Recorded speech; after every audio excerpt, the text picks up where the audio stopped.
Welcome, dear subscribers and curious listeners of my channel. The saga of Harry Potter remains one of the most beloved works of modern literature. But even in such legendary stories, there are moments the author would later come to regret. Today, we'll explore the decisions J.K. Rowling eventually apologized for. You may remember these moments, but perhaps now you'll see them in a new light. Enjoy the video. Number 1. Bulldogs, not so fearsome after all. In The Prisoner of Azkaban, we meet Aunt Marge and one of her ferocious bulldogs. The dog chases Harry with almost primal aggression, snarling and terrifying him. But Rowling later confessed that she had little knowledge of the breed when she wrote that scene. In reality, English bulldogs are calm, affectionate, and deeply loyal.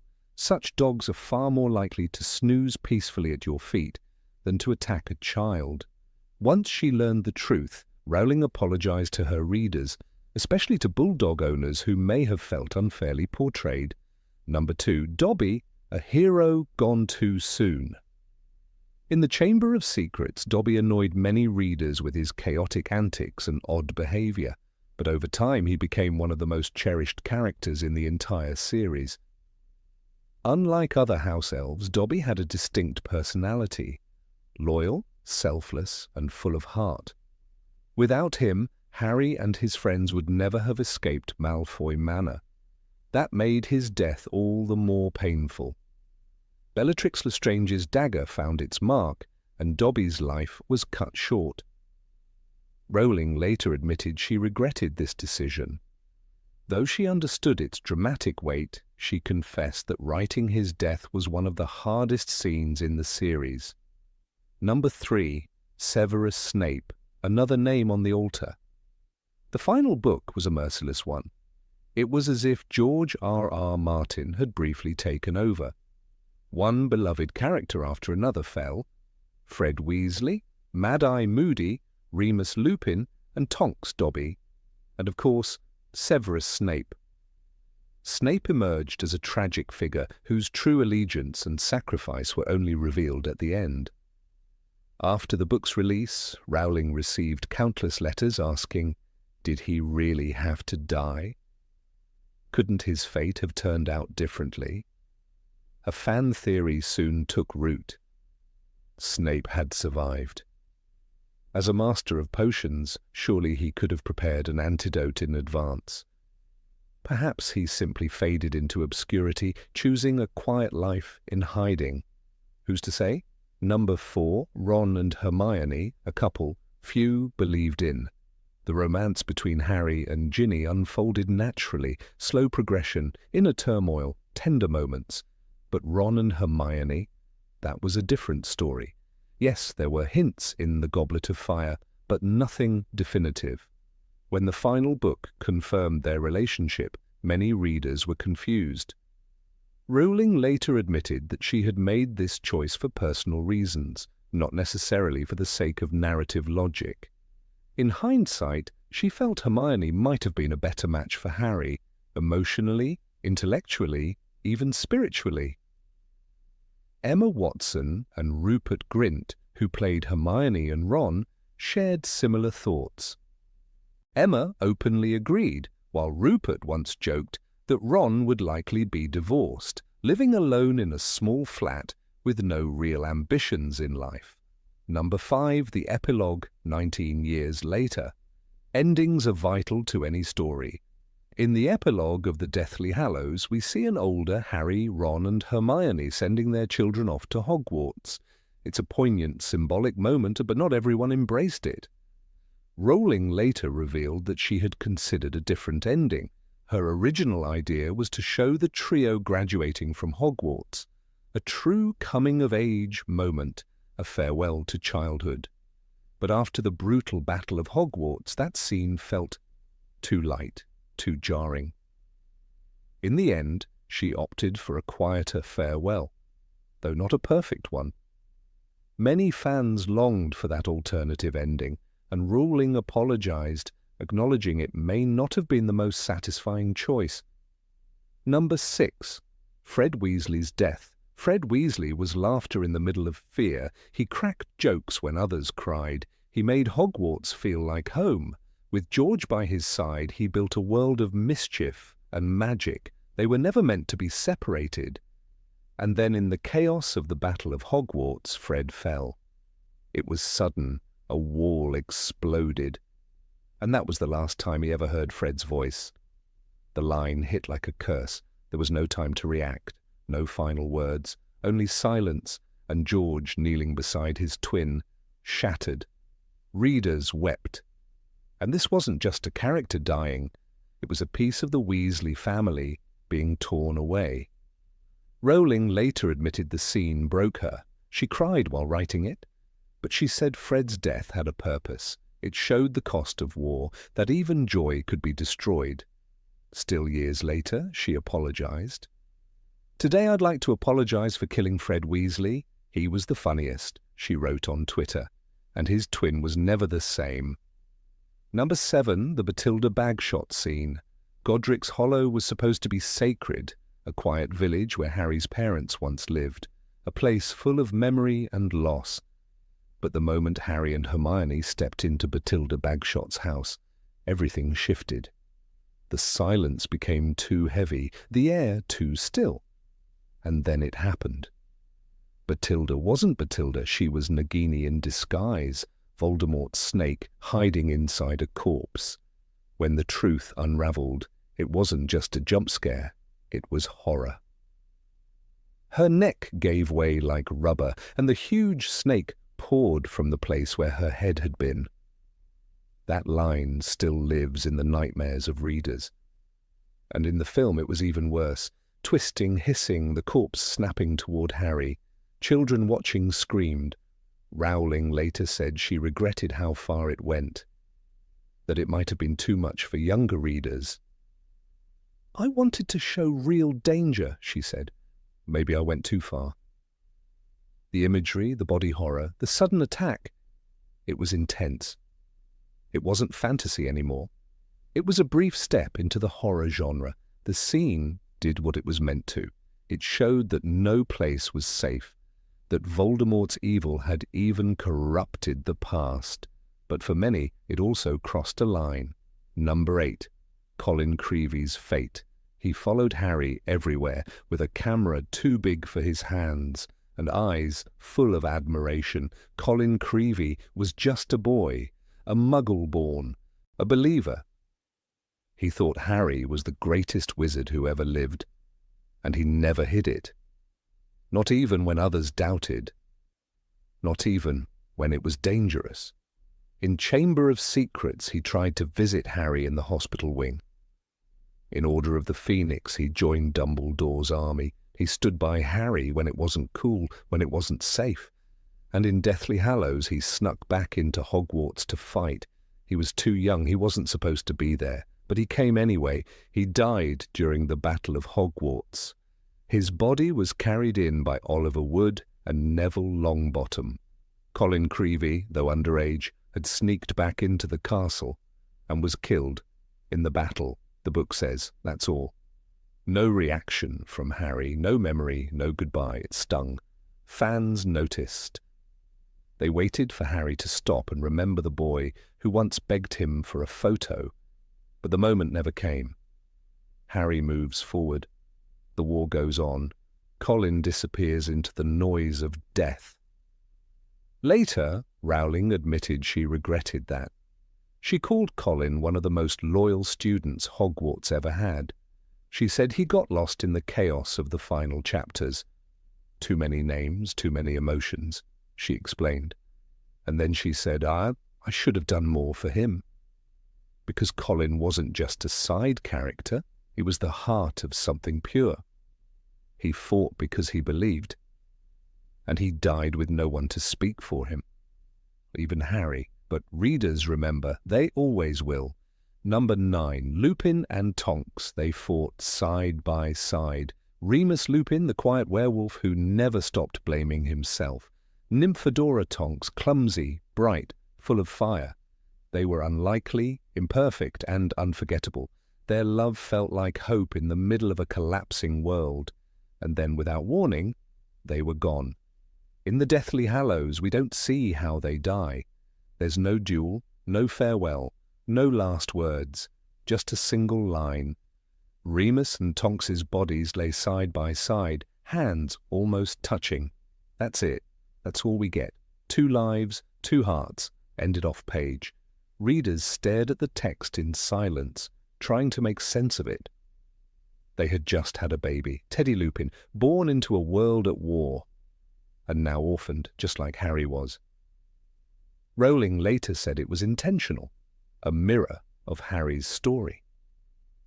To show that the war had claimed the next generation too, that it had no mercy. But fans still asked, why them? Why both? Tonks had only just begun to find peace. Remus had finally started to believe he deserved love. Their arc had been all about overcoming fear, finding joy in the darkest hour. That joy lasted only a few pages. Their deaths felt like a betrayal, not just of the characters, but of what they represented. J.K. Rowling admitted the decision haunted her. It was painful, she said, but war takes the good with the bad. She later added, I'm sorry, and readers knew she meant it. Still, it didn't heal the wound, not really, because some stories deserve a happy ending, and theirs was one of them. Years later, we learn Teddy grows up loved, raised by his grandmother, watched over by Harry. But it's not the same. He would never know the way Tonks laughed, the way Remus smiled when he finally felt safe. All he had was stories, just like Harry, and maybe... That was the point. Number 10. No funeral for Sirius Black. Sirius Black was more than a godfather to Harry. He was a link to the family Harry never knew, a symbol of freedom and rebellion against the dark forces that had shaped both their lives. His sudden death in Harry Potter and the Order of the Phoenix, falling through the mysterious veil during a duel with Bellatrix Lestrange, left readers and Harry himself in stunned disbelief. The narrative's swift progression to subsequent events offered little space for mourning, leaving a palpable void where a farewell should have been. The absence of a funeral or memorial service for Sirius was keenly felt. In the wizarding world, where rituals and ceremonies hold significant weight, the lack of a formal goodbye for such a pivotal character seemed an unusual omission. Readers yearned for a scene where Harry and his allies could collectively grieve, share memories, and honor Sirius's life and sacrifices. J.K. Rowling later addressed this narrative choice, explaining that the lack of a funeral mirrored Harry's own state of shock and denial. She intended to convey that Harry was not ready to confront the finality of Sirius's death, a sentiment that many readers unconsciously shared. However, Rowling acknowledged that this approach left fans without the closure they desired, stating that she might have provided a more explicit farewell to Sirius had she approached it differently. This narrative decision underscores the complexities of grief, especially in times of ongoing conflict. Just as in real life, where circumstances don't always allow for proper goodbyes, the characters in the series often had to press forward amidst personal loss. Yet, the absence of a memorial for Sirius highlights the profound impact he had on those around him, and the deep chasm his departure left in their lives. Number 11. Hedwig's death. She was more than a pet, more than a snowy owl with golden eyes. Hedwig was Harry's first real friend. His connection to the world he never knew existed. She brought him his first letter from Hogwarts. She sat on his shoulder like a guardian, silent, fierce, loyal. In the Deathly Hallows, her death came like a slap. One flash of green light, one line. The Hedwig cage fell to the floor. The owl lay motionless. That was it. No goodbye, no chance for Harry to even hold her one last time. Readers turned the page in shock. It wasn't just an owl, it was the end of innocence. J.K. Rowling later explained why she did it. To show that the loss of childhood had begun, she said. That the war had truly arrived, and yet she added. Yes, I killed the owl, I'm sorry. Because Hedwig was more than a literary device. She was part of Harry's heart and part of ours. She was with him when he had no one, in the cupboard under the stairs, at Hogwarts, in exile. She screeched in protest when he was hurt. She waited at the window, even in the storm. When no one else could reach him, Hedwig could. And then she was gone. There was no time to mourn her. Harry had to keep flying, keep fighting, but readers didn't forget. Fans wrote tributes, drew art. Some still call her death the moment they knew this story would no longer protect them, that the safety of childhood had vanished forever. Rowling admitted she regretted it. Not because it didn't work, it did, but because it hurt. And she knew it would. Hedwig wasn't just an owl, she was the last pure thing in Harry's world. And she died, protecting him. Number 12, The Abandoned Story of the Marauders. Sirius Black wasn't always the haunted fugitive with hollow eyes. He used to be reckless, loud, brilliant, a teenage whirlwind with a grin that dared the world to stop him. He had 3 friends, James Potter, Remus Lupin, and Peter Pettigrew. Together, they were the Marauders. Hogwarts had never seen anything like them. They weren't just pranksters, they were rebels, rule-breakers, brothers in arms. But how did it start? How did Sirius, heir to a dark, pure-blood family, end up sleeping on the floor of the Potter's house, calling James his brother? In The Order of the Phoenix, he tells Harry, "I hated the lot of them, my parents, with their pure-blood mania." That's it. One line, one glimpse into a story fans have begged to see. And what about the Marauders' map? That enchanted parchment that knows every hallway and every secret in Hogwarts. Fred and George gave it to Harry with barely an explanation. No flashback. No memory of 4 boys hunched over in the dark, crafting magic that would outlive them. Messrs. Moody, Wormtail, Padfoot, and Prongs. The names appear, but the story never does. Then came the war, the first one. The one where people disappeared and never came back. The Marauders were in the thick of it, fighting, hiding, losing each other. Peter's betrayal shattered everything, but we never saw it. We only hear that he sold them out. We never feel the moment Sirius realizes his best friend was a traitor, that he trusted the wrong brother. Even Remus, kind, weary Remus, had stories we never got. He once told Harry, "Your mother was there for me when no one else was." Just one line, but it hinted at something deep. Imagine Lily helping him through a full moon, James waiting outside, real friendship, real sacrifice, left in the shadows. Number 13, the dark fate of Percy Weasley. Percy Ignatius Weasley has always stood apart from the rest of his vibrant, often chaotic family. From his early days at Hogwarts, where he carried himself with a dignified air of self-importance, to his time at the Ministry of Magic, Percy's defining trait was ambition.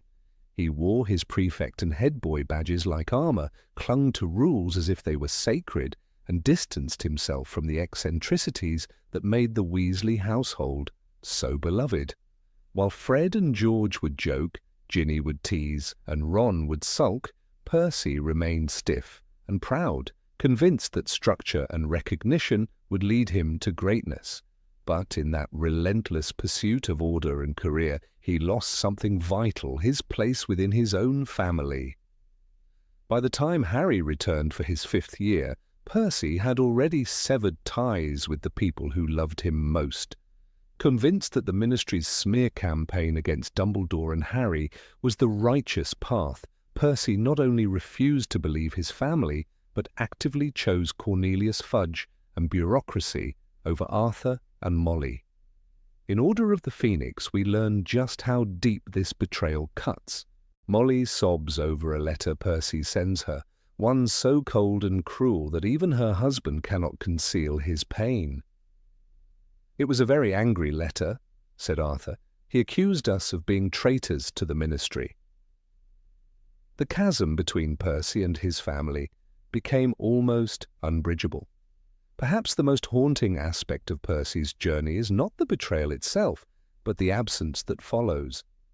While the rest of the Weasley family gathers at Grimmauld Place, fights alongside the Order of the Phoenix, and stands united against the rising darkness, Percy remains invisible. He doesn't attend Bill and Fleur's wedding. He is not seen at Dumbledore's funeral. When Arthur is attacked by Nagini, Percy doesn't visit him at St. Mungo's. His silence becomes deafening, a growing void in the Weasley narrative that Rowling rarely revisits. And yet, we sense he's still out there, sitting at a ministry desk, pretending not to hear the war drums beating closer and closer. Percy's reappearance happens suddenly, almost too suddenly. It is in Harry Potter and the Deathly Hallows, just pages before the final battle begins, when Percy bursts into the room of requirement. "I'm resigning," he says breathlessly, "to join you." It is a powerful moment, but a fleeting one. He enters, says his piece, makes peace with his father, and within minutes the castle erupts into chaos. There is little time to explore what led to this decision, no insight into the internal struggle Percy must have faced. After years of separation, after so much pride and stubbornness, he simply returns. For some readers, this was a long-awaited moment of redemption. For others, it felt unearned. Rowling herself later admitted regret about this. In an interview, she said, "I should have spent more time showing Percy's inner journey. His choice to return was monumental, but I didn't give it the weight it deserved." Indeed, for a character so defined by rigidity and isolation, his decision to risk everything, his career, his safety, his pride, for the sake of family and truth, should have been monumental. But instead of witnessing his transformation, we are told of it. It occurs off-screen, in silence, and robs the reader of what could have been one of the series' most emotionally satisfying arcs. And then, just as Percy begins to matter again, Rowling delivers one of her most brutal blows. Fred Weasley dies. The moment is horrifying, visceral. And then a terrible cry rang out through the hall. "No, no, Fred, no!" The cry comes from Percy. He is described as falling to his knees beside his brother's body, his face contorted in anguish. This is the moment Percy becomes human again, stripped of his arrogance, his career, his titles. He is simply a brother grieving the loss of a twin he never truly understood until it was too late. And yet this moment passes quickly too, lost in the din of war. The battle continues, the castle burns, and Percy fades once again into the background. Imagine, for a moment, if Rowling had allowed us into Percy's mind. What might we have found there? Guilt, certainly, crushing, suffocating guilt for the years wasted, the laughter missed, the meals skipped. Anger, too, perhaps not just at Voldemort, but at himself. Percy, kneeling by Fred's body, is not just mourning a brother. He is mourning the time he forfeited. For the sake of rules and promotions, he missed weddings, birthdays, and the quiet, silly moments that made the Weasley house a home. He gave it all up, and in return, he received a corpse. There is something Greek tragic in Percy's arc. Like a character in Sophocles or Euripides, he is undone not by malice but by hubris. His downfall is slow and invisible, a gradual drifting away from the things that matter most. And when he finally returns, seeking penance, he is met not with forgiveness, but with death. It is a cruel form of justice, one that Rowling delivers with a merciless pen. Percy's tears over Fred are not just tears of sorrow, they are an elegy for his own lost innocence. And yet Percy does not crumble. In the very next scene, he is described as continuing to fight, his grief channeled into fury. Percy was dueling beside his father. His face was streaked with tears, but his wand hand was steady. This is the redemption we are given. not through words or lengthy confessions, but through action. Percy, once the Ministry's puppet, now stands shoulder to shoulder with the father he betrayed. He fights not for recognition or reward, but for love, and perhaps for forgiveness, not from his family, but from himself. Number 14. Luna Lovegood's limited role. Of all the characters to emerge from the crowded corridors of Hogwarts, Luna Lovegood remains one of the most uniquely enchanting. Introduced in Harry Potter and the Order of the Phoenix, she stepped into the narrative with radish earrings, butterbeer cork necklaces, and an eerie calmness that made even seasoned characters pause. Her eyes, always a little too wide and full of something unspoken, became a symbol of otherness, of seeing the world differently and yet remaining grounded in kindness. Fans immediately gravitated to her. But as the story progressed toward its darkest depths, Luna, the girl who heard the whispers no one else did, seemed to fade into the silence of the background. Luna's first entrance in the series is unforgettable. She had straggly, waist-length, dirty blonde hair, very pale eyebrows and protuberant eyes that gave her a permanently surprised look, Rowling wrote. From the start, she was not built to be ordinary. She wasn't Hermione with her logic and books, nor was she Ginny with her fire and grit.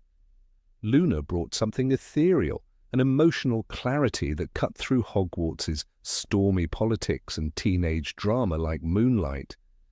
And yet, for all her uniqueness, her presence began to dwindle just as the stakes became highest.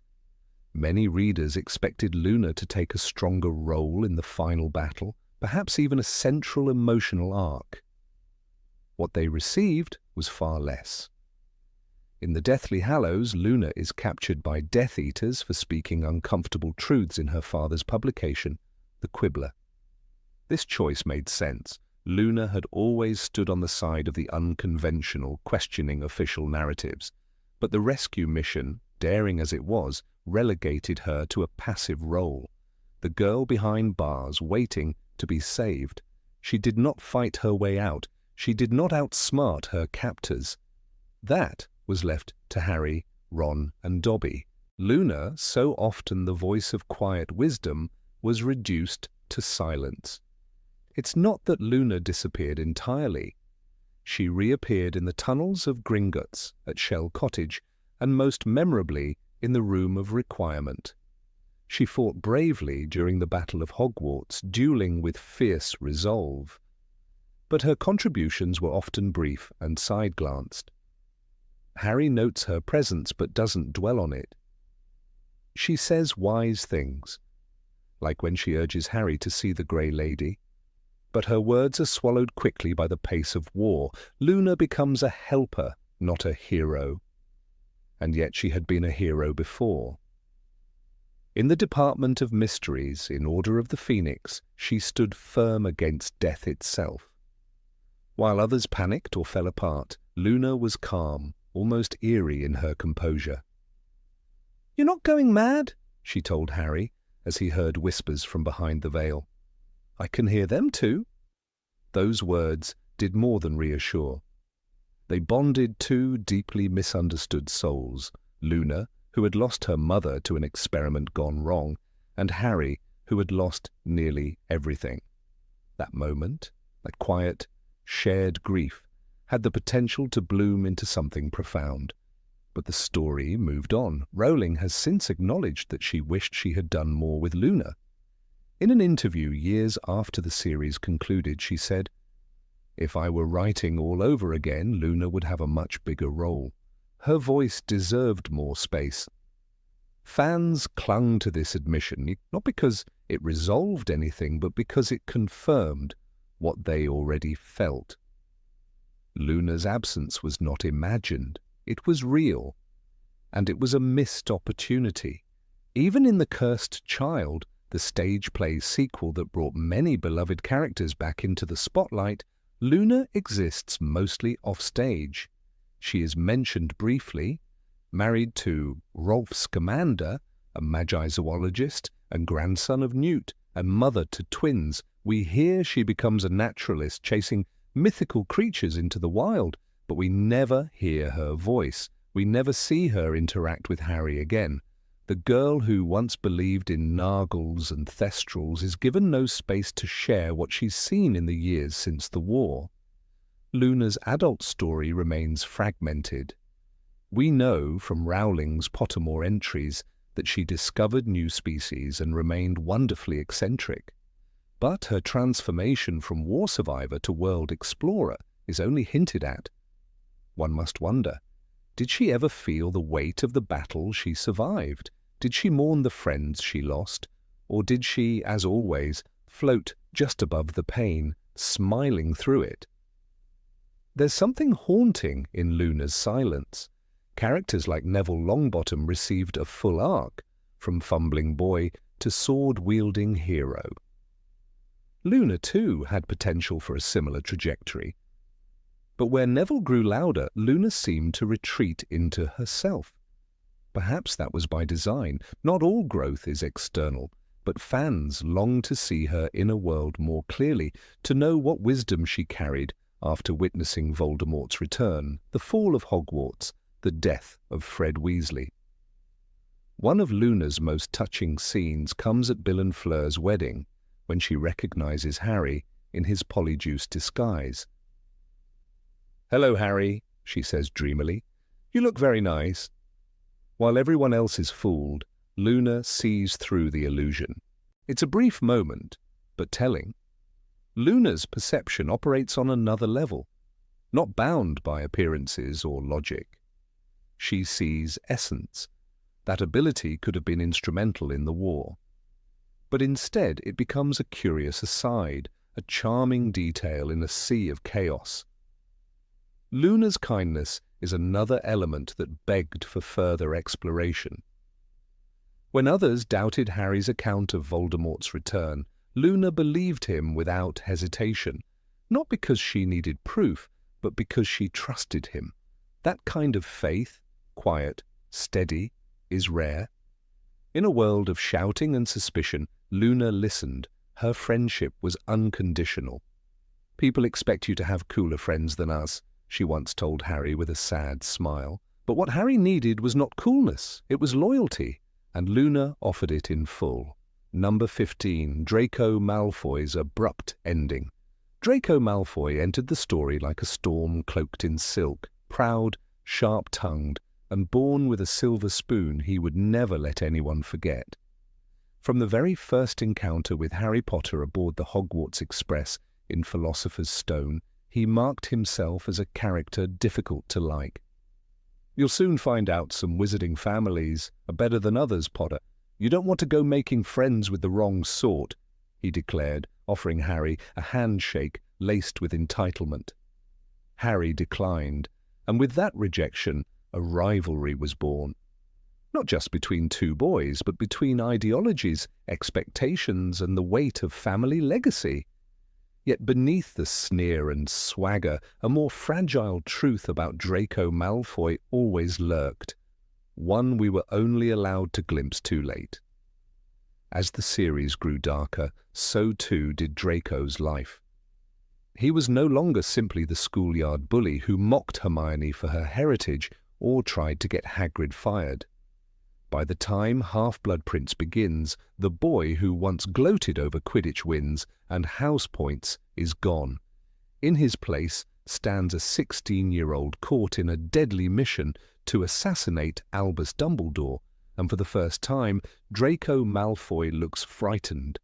There's a haunting scene in Half-Blood Prince, one that sheds light on Draco's unraveling soul. Harry spies him in Moaning Myrtle's bathroom. The boy is crying, fists clenched, staring into the cracked mirror, as though it might offer him a way out. "I'm not doing nothing," Draco says, defensive and trembling. "You're going to kill me then?" He spits at Harry, his voice breaking. It's one of the rare moments where we see him without armor. No smug expression, no taunts, just a child who's been told to kill or be killed. Rowling masterfully crafted this moment. Perhaps the most emotionally naked we ever see Draco. But the true tragedy is what followed. Nothing. Despite the obvious tension and the crumbling psyche of this boy, his path was never fully explored. His storyline, so rich with potential, was cut short, smoothed over, and left trailing behind the larger narrative. What's most startling is the way Draco's arc lacks resolution. After the Battle of Hogwarts, he survives. He becomes a father to Scorpius. And then, silence. There's no conversation with Harry, no visible regret, no scene of accountability.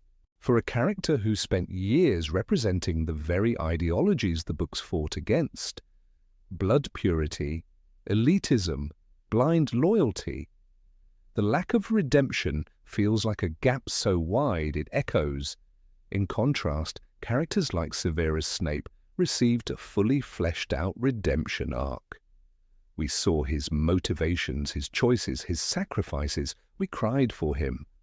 But Draco? He is left standing in the background of the final battle, clutching his mother's hand, saying nothing, doing nothing, and receiving, arguably felt, more than he deserved. He gets to live, to raise a child, to walk freely in a world he nearly helped destroy. It's telling that in Deathly Hallows, during the scene at Malfoy Manor, Draco hesitates to identify Harry when asked by the Death Eaters. It's a flicker of conscience. He knows it's Harry. He sees Hermione and Ron, but he says, "I can't be sure." His voice is unsure, his body language hesitant. It's a pivotal moment, a choice between aiding Voldemort or silently resisting. And Draco, for once, does the right thing, but it's all too subtle, too quiet, and ultimately underdeveloped. Lucius and Narcissa Malfoy, for all their faults, are given more emotional closure than their son. Narcissa's act of lying to Voldemort about Harry's death is monumental, not just as a plot twist, but as a maternal defiance. "Is Draco alive?" she whispers to Harry in the forest. And when he nods, she lies to the Dark Lord. This action saves Harry's life, and it underscores one of the central themes of the series. Love, even in dark places, can be redemptive. But what of Draco? We see his mother's love for him, but where is his growth, his reckoning? Fans waited for that scene. The one where Draco apologizes, even if just in private.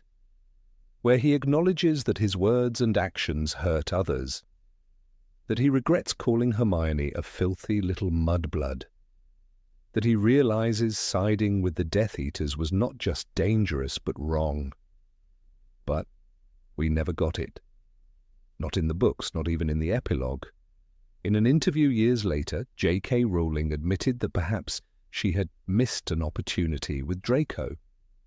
She noted that he was a complex character who needed to grow but wasn't given the space to do so on the page. It's a rare confession from an author so meticulous in her plotting, and it points to something readers have long felt. Draco's transformation was cut short. Contrast this with how Harry treats him in Cursed Child, the semi-canonical stage play. In it, Draco is portrayed as a lonely, grieving father. His wife Astoria has died. His son Scorpius is bullied for bearing the Malfoy name. And Harry, now an overburdened ministry employee, finally begins to understand him. There's a moment when Draco, voice full of bitterness, says, "My son doesn't feel like he has a friend at Hogwarts. The vulnerability is palpable. Harry listens. They don't become friends, but there's mutual respect. Finally, something resembling peace." But Cursed Child is not part of the original series, and many readers never felt it resolved what the novels left broken. The original Draco never apologizes to Hermione, never explains himself to Ron, never speaks to Harry again after the war, at least not in any way the readers are allowed to see. And that absence is deafening. Number 16, The Disappearance of Cho Chang. Cho Chang entered the story not as a grand heroine nor a central piece of the puzzle, but as something much subtler, Harry Potter's first romantic interest. She was not the brightest light in the plot, but she shimmered with the promise of something real in a world filled with magic and danger. She was flesh and emotion, grief and grace. When Harry first noticed her in Harry Potter and the Prisoner of Azkaban, she was simply a pretty Ravenclaw seeker. But by the Goblet of Fire, she had become a symbol of longing, of awkward teenage affection, and ultimately of heartbreak. His stomach gave a weird lurch as though he had missed a step going downstairs, the narrator says, as Harry catches sight of Cho before the Quidditch match. This moment, almost laughably small in the grand scheme of things, signalled the beginning of one of Harry's most formative, emotional arcs. Cho was not just a girl with sleek black hair and a kind smile. She was a mirror in which Harry saw his own adolescent confusion and romantic awakening. Their story should have deepened, evolved, but instead it was cut short like a candle extinguished mid-glow.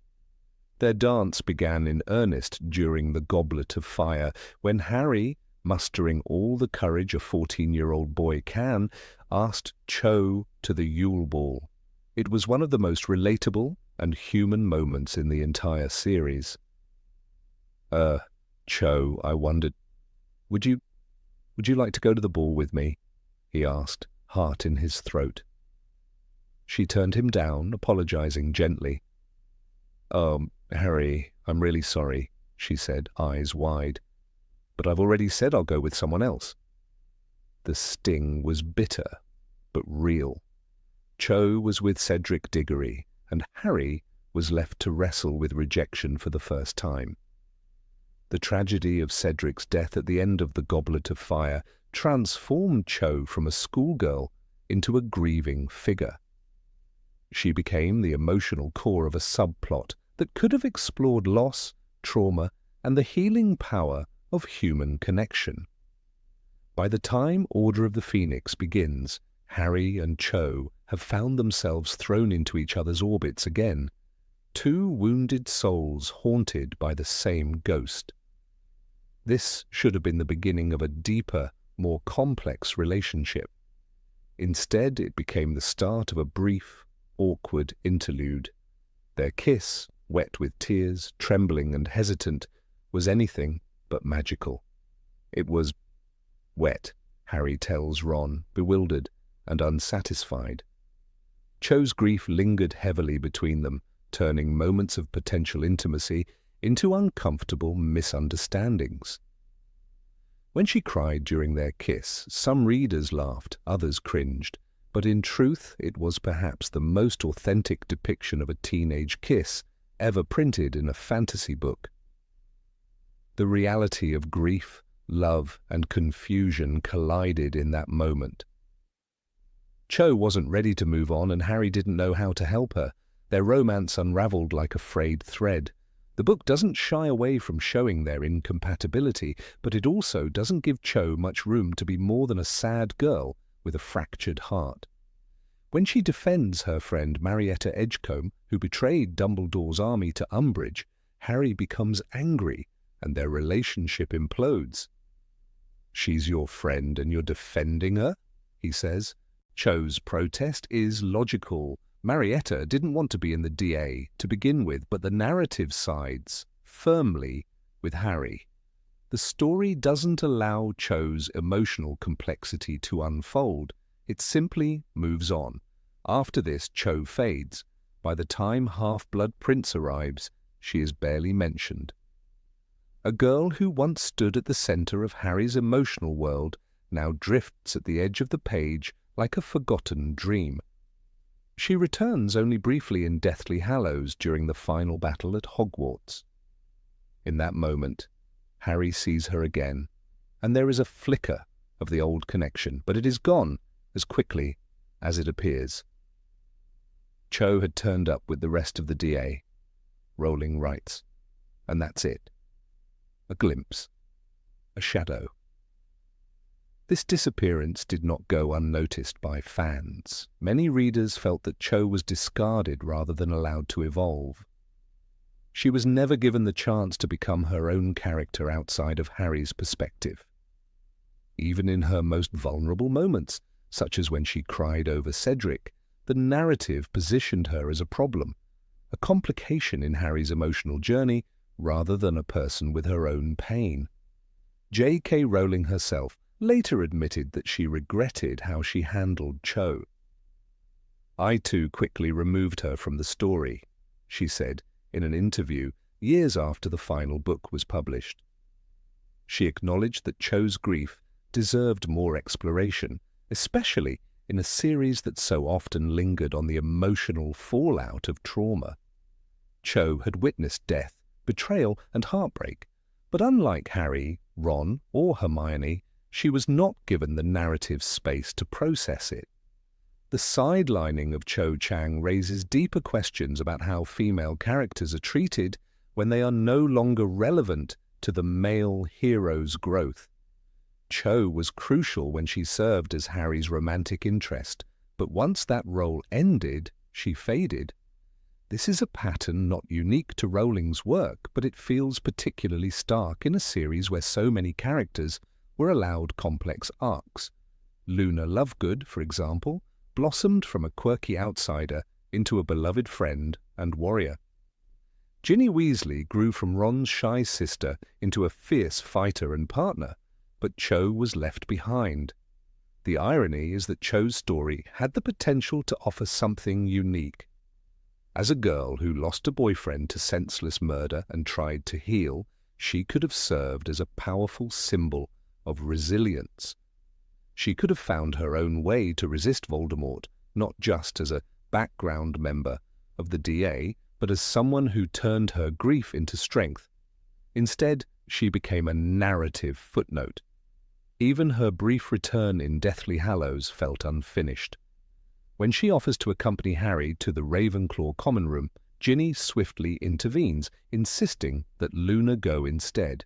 There's a clear implication that Cho is no longer welcome in Harry's emotional sphere. The moment isn't cruel, but it's dismissive. Cho, once a focal point of Harry's affection, is gently pushed aside. This treatment feels especially jarring when compared to the weight given to other romantic storylines. Fleur Delacour's love for Bill Weasley is explored with surprising tenderness. Tonks and Lupin's tragic romance is given emotional closure. Even Percy Weasley's reconciliation with his family is given more narrative attention than Cho's emotional recovery. It is as though once her usefulness to the plot expired, Cho was no longer worth exploring. The books never tell us what happened to her after the war. Did she return to Hogwarts to finish her studies? Did she join the ministry? Did she become a healer, a teacher, a writer? We don't know. In The Cursed Child, which exists outside the main canon, for many fans, there is no mention of Cho at all. She simply vanishes, a ghost in a story she once helped shape. This is not to say Cho was a perfect character. She was emotional, defensive, and at times inconsistent. But that is exactly why she was interesting. She was a teenager trying to make sense of grief and guilt. She was flawed, not in a way that made her unlikable, but in a way that made her painfully human. And perhaps that was her greatest narrative crime, being too real in a story that often veered toward the mythic. In truth, the neglect of Cho's character speaks to a larger issue within the series, the way emotional vulnerability is sometimes treated as weakness. Harry himself is often praised for his anger, his bravery, his courage in the face of pain. But Cho's tears are viewed as burdensome. Her mourning is framed as an obstacle. There is little space in the narrative for young women to grieve openly and still be seen as strong. And so Cho Chang, the girl who once made Harry's heart leap, who kissed him beneath the mistletoe and wept into his shoulder, became little more than a passing name. Her story deserved more. Not because she was Harry's first love, but because she was a symbol of something deeper, the cost of loss and the beauty of vulnerability. In a world obsessed with prophecy and power, Cho reminded us that some battles are fought quietly, in the heart. One can only imagine what her arc could have been. Perhaps she would have become a mentor to younger students, helping them navigate the same pain she endured. Perhaps she would have joined the resistance more actively, teaching defense against the dark arts in the years following Voldemort's fall. Or perhaps she would have simply lived a quiet life, haunted but whole. Any of these paths would have honored her story more than silence did. But as it stands, Cho remains frozen in time, a girl with sad eyes and too few pages. Her legacy, perhaps, is to remind readers that even in the most magical of worlds, not every story is told in full. Number 17. Lack of equal focus on all houses. It begins the moment Harry meets Draco Malfoy in Madame Malkin's. With a single arrogant smirk and a few lines of dialogue, Slytherin is branded as the house of bullies and snobs. "You'll soon find out some wizarding families are better than others, Potter," Malfoy sneers, and readers are led firmly by the hand to believe that Gryffindor equals good, while Slytherin equals trouble. The Sorting Hat reinforces this dichotomy with its fateful song, "You might belong in Gryffindor, where dwell the brave at heart, or perhaps in Slytherin you'll make your real friends. Those cunning folk use any means to achieve their ends." From the very first book, a stark line is drawn, and it never truly blurs. But where does that leave Hufflepuff and Ravenclaw? Their common rooms are barely visited, their values are rarely discussed in depth, and their students exist mostly on the periphery of Harry's story. We know them vaguely, through a few scattered names: Cedric Diggory, Luna Lovegood, perhaps Cho Chang. Yet in a 7-book saga their houses remain curiously underdeveloped. While Gryffindor and Slytherin wage their ideological war across the pages, Hufflepuff and Ravenclaw are left to linger in the shadows, silent spectators in their own school. Even the Hogwarts House Cup, intended to foster healthy competition, becomes a recurring stage for Gryffindor versus Slytherin theatrics. At the end of Philosopher's Stone, Gryffindor is trailing behind. Then, in an almost comical twist, Dumbledore awards a string of last-minute points that elevates them to victory. While this may appear charming to younger readers, it subtly sets the tone. Gryffindor wins because they are the heroes. The other houses, their efforts go uncelebrated, their losses barely acknowledged. Take Hufflepuff, for example. This house values loyalty, hard work, and fair play, virtues universally admired. And yet when Zacharias Smith, a Hufflepuff student, questions Harry in Order of the Phoenix, he's ridiculed and dismissed as cowardly. The narrative never offers a redemptive lens for him. His skepticism could have been framed as rational caution or concern for fellow students, but instead he becomes a caricature of weakness. It's moments like this that quietly reinforce a hierarchy of houses, not by merit but by narrative focus.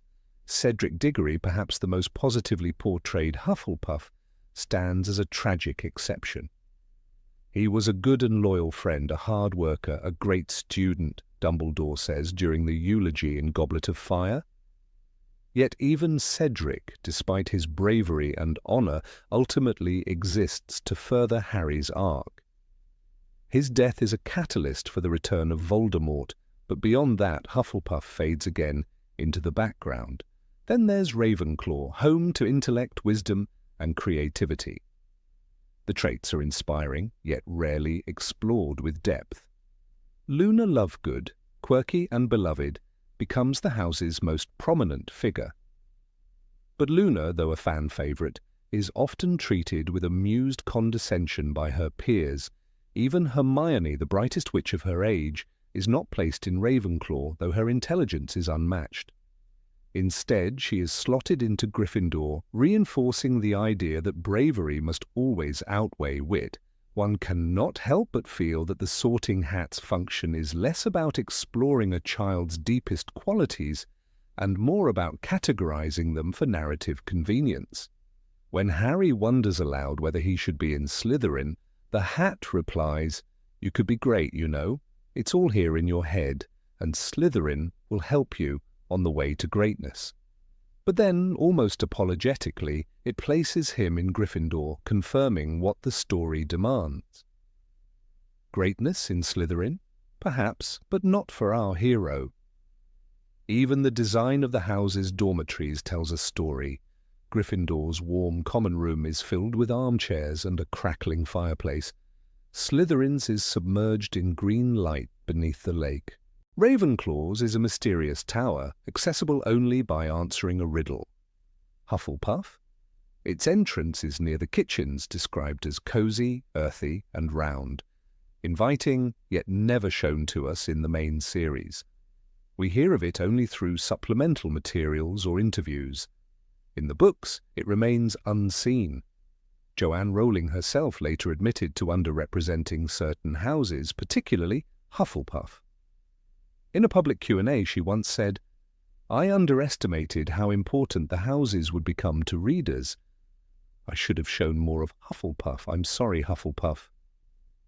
It was a rare moment of vulnerability from the author, and a recognition that her readers had grown deeply attached to the idea of belonging, not just to a story, but to a house that reflected their values.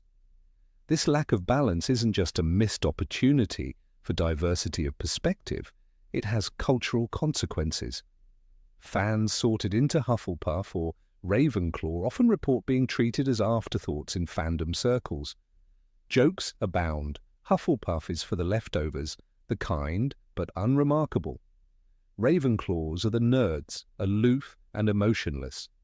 These reductive stereotypes persist not because of fan imagination, but because of narrative neglect. In contrast, Slytherin, despite being painted with darker shades, is rich in detail. Its students are named, their ambitions explored. We see Draco struggle with his family's expectations. We meet Severus Snape, whose complexity spans the moral spectrum.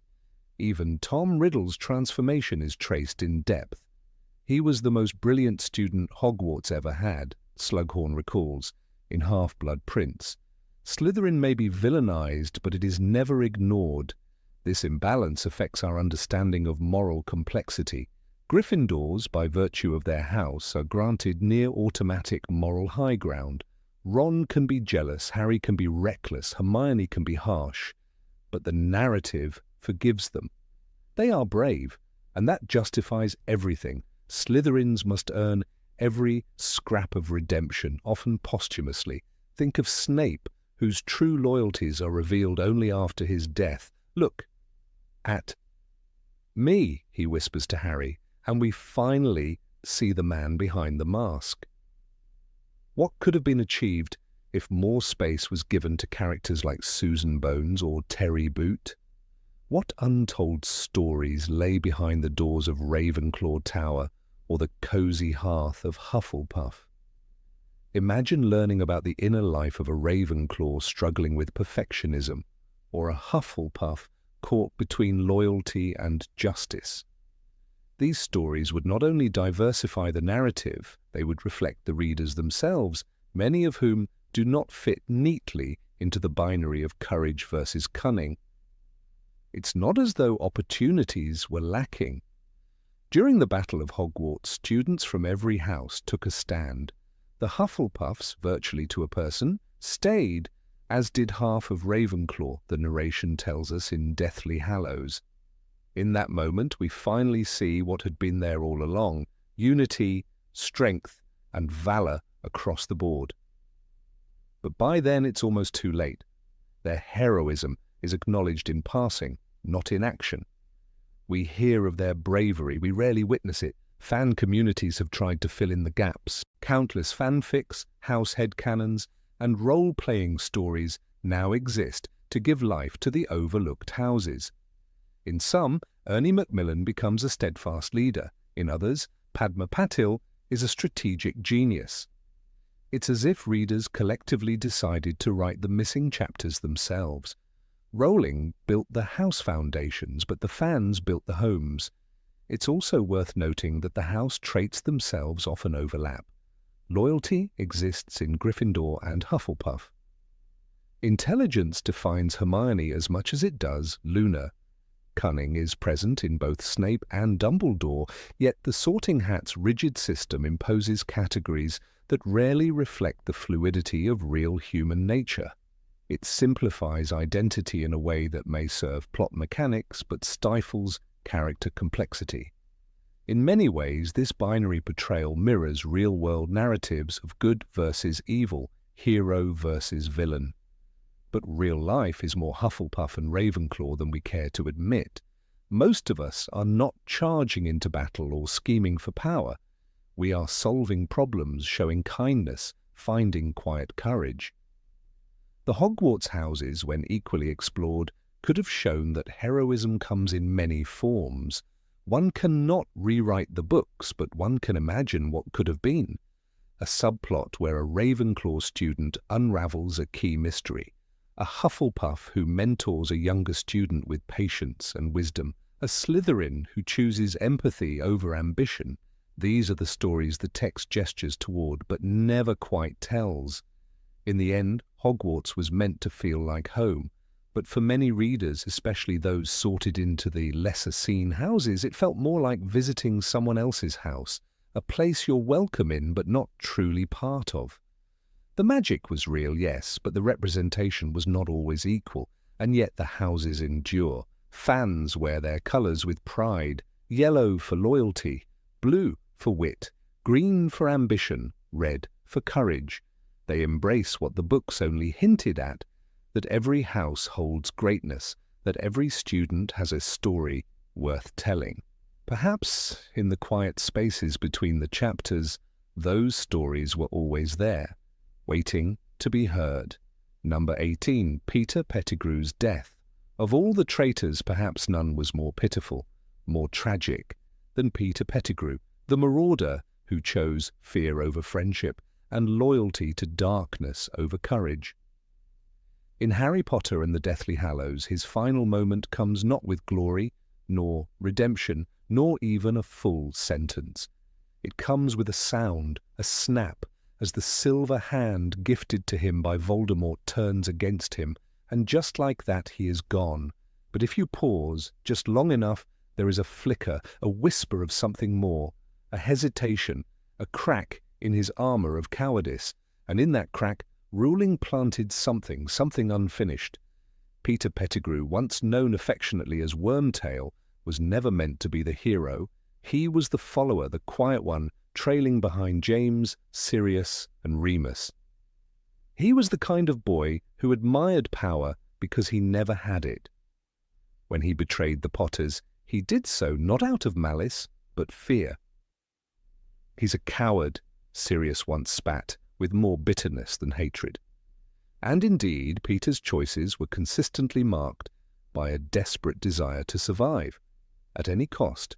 When Voldemort returned, Pettigrew was the one who helped. He was the one who found Bertha Jorkins, the one who made the potion in the graveyard that restored Voldemort's body. His trembling voice whispered, "Bone of the father, unknowingly given." He was there, always there, hiding in the folds of evil, doing just enough to stay useful. His reward, a silver hand, cold and perfect, designed to replace the one he had sacrificed for the ritual. Voldemort's gift came with an edge. "May your loyalty never waver again, Wormtail," he had said. The hand gleamed ominously, a silent threat. But Peter's role wasn't just that of the assistant. He was a mirror, a warning. What happens to a boy who cannot stand alone? What becomes of someone who chooses safety over truth?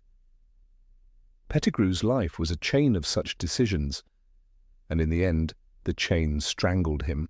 The moment of his death comes in the cellar of Malfoy Manor. Harry, Ron, and Hermione are imprisoned, and Dobby is coming to rescue them. Pettigrew enters, sent to check on them. When Harry speaks to him, there's recognition, there's memory. "You helped me," Harry says, referring to that night in Prisoner of Azkaban when Pettigrew's life had been spared by the boy he'd orphaned. And that's when it happens. The hand hesitates. The narration tells us his own silver fingers were moving inexorably toward his own throat. The metal was killing the flesh it was supposed to serve. There was a tiny, almost unnoticeable hesitation. His hand wavered, then clamped tight, and he fell to the ground, dead. It's so brief that some readers flip back, confused. Was that it? Did he really just die? Jo Rowling herself later admitted she regretted the brevity of this scene. "I wish I'd given him more," she said in an interview. "He was a coward, but even cowards can change, even for a moment." And yet, that moment was swallowed. In a book where Snape receives an elaborate death, and even Bellatrix's end feels like a fireworks display, Pettigrew is choked out of the story almost off-page, and yet it mattered. Because in that cellar, when Harry speaks to Pettigrew, he does not curse him nor attack him. He reminds him of the debt. That moment back in the Shrieking Shack, when Harry, against Sirius and Remus's will, argued that Pettigrew's life should be spared. "I'm not doing this for you," Harry had said then. "I'm doing it because I don't reckon my dad would have wanted his best friends to become killers. Just for you." That act of mercy became a life debt, and for a split second it pulls at the frayed threads of Pettigrew's soul. This is the true heartbreak of his story. Because Pettigrew is not like Bellatrix or Lucius. He isn't gleeful in cruelty or consumed by ideology, he's just weak. And weakness is dangerous. It makes people serve monsters. It makes them justify evil because resistance feels impossible. But in that moment, in that cellar, we see the ghost of a different man, someone who once laughed beside Sirius, who took the Animagus oath with trembling pride, who watched the moon with Remus and followed James through the halls of Hogwarts. We are left to wonder, what if that ghost had stayed longer? What if the hesitation had been enough for him to change sides, even at the last second? What if the silver hand had faltered, fallen limp, instead of tightening? Rowling's regret is poignant, because in storytelling, the end matters. It tells us what to remember. Snape's redemption was not in a single act. It was in the unraveling of his motivations. Dobby's death was not just a tragedy, but a crescendo of freedom and love. Pettigrew's end was abrupt, mechanical, and perhaps that was the point. That for some people, even the moment of redemption can be stolen. But should it have been? Pettigrew was the first of the Marauders to die. James and Lily had long been gone, of course, but among the living remnants of that group, Sirius, Remus, Peter, he was the first to fall. And unlike the others, his death had no glory. No one mourned him. No one spoke his name again. His death, too, was his punishment. Voldemort had built the hand to ensure obedience. When Pettigrew hesitated, deed a flicker of conscience, the hand interpreted it as betrayal. It was not Harry who killed him, nor Ron, nor a Death Eater. He was executed by the very magic that bound him to his master. It is a chilling metaphor, a servant so deeply owned by his master that even mercy becomes treason. A reminder that evil often leaves no room for humanity, even in those who serve it. And yet, had Rowling extended the scene, had she allowed Pettigrew even one moment to speak, perhaps a whisper of apology, a name uttered, a memory recalled, the scene could have held the tragic depth of a man consumed by his own choices. Imagine him saying, "I didn't mean to, I was scared," or "Tell Remus I—" But nothing, just the silence of a body on the floor. In the films, his death is erased entirely. He is stunned but not killed. The filmmakers, too, seemed unsure of what to do with his end.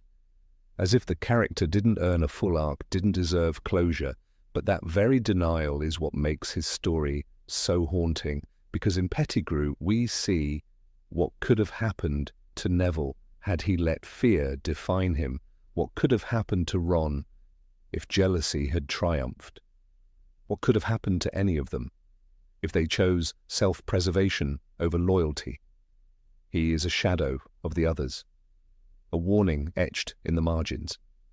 What makes his death more tragic is the timing. It comes just as the tide of the war begins to shift. Dobby is freeing the prisoners. Harry is gaining momentum. The light is beginning to push back the dark. And in that narrow moment between dawn and dusk, Pettigrew slips away, unnoticed. Not a hero, not quite a villain, just lost. One cannot help but imagine an alternate version, one where he turns the wand against his master, one where he opens the cell, where he looks Harry in the eye and says, "I owe you more than my life." It would not erase his crimes, but it would remind us that even the most broken souls can choose, in the end, to be more than their fear.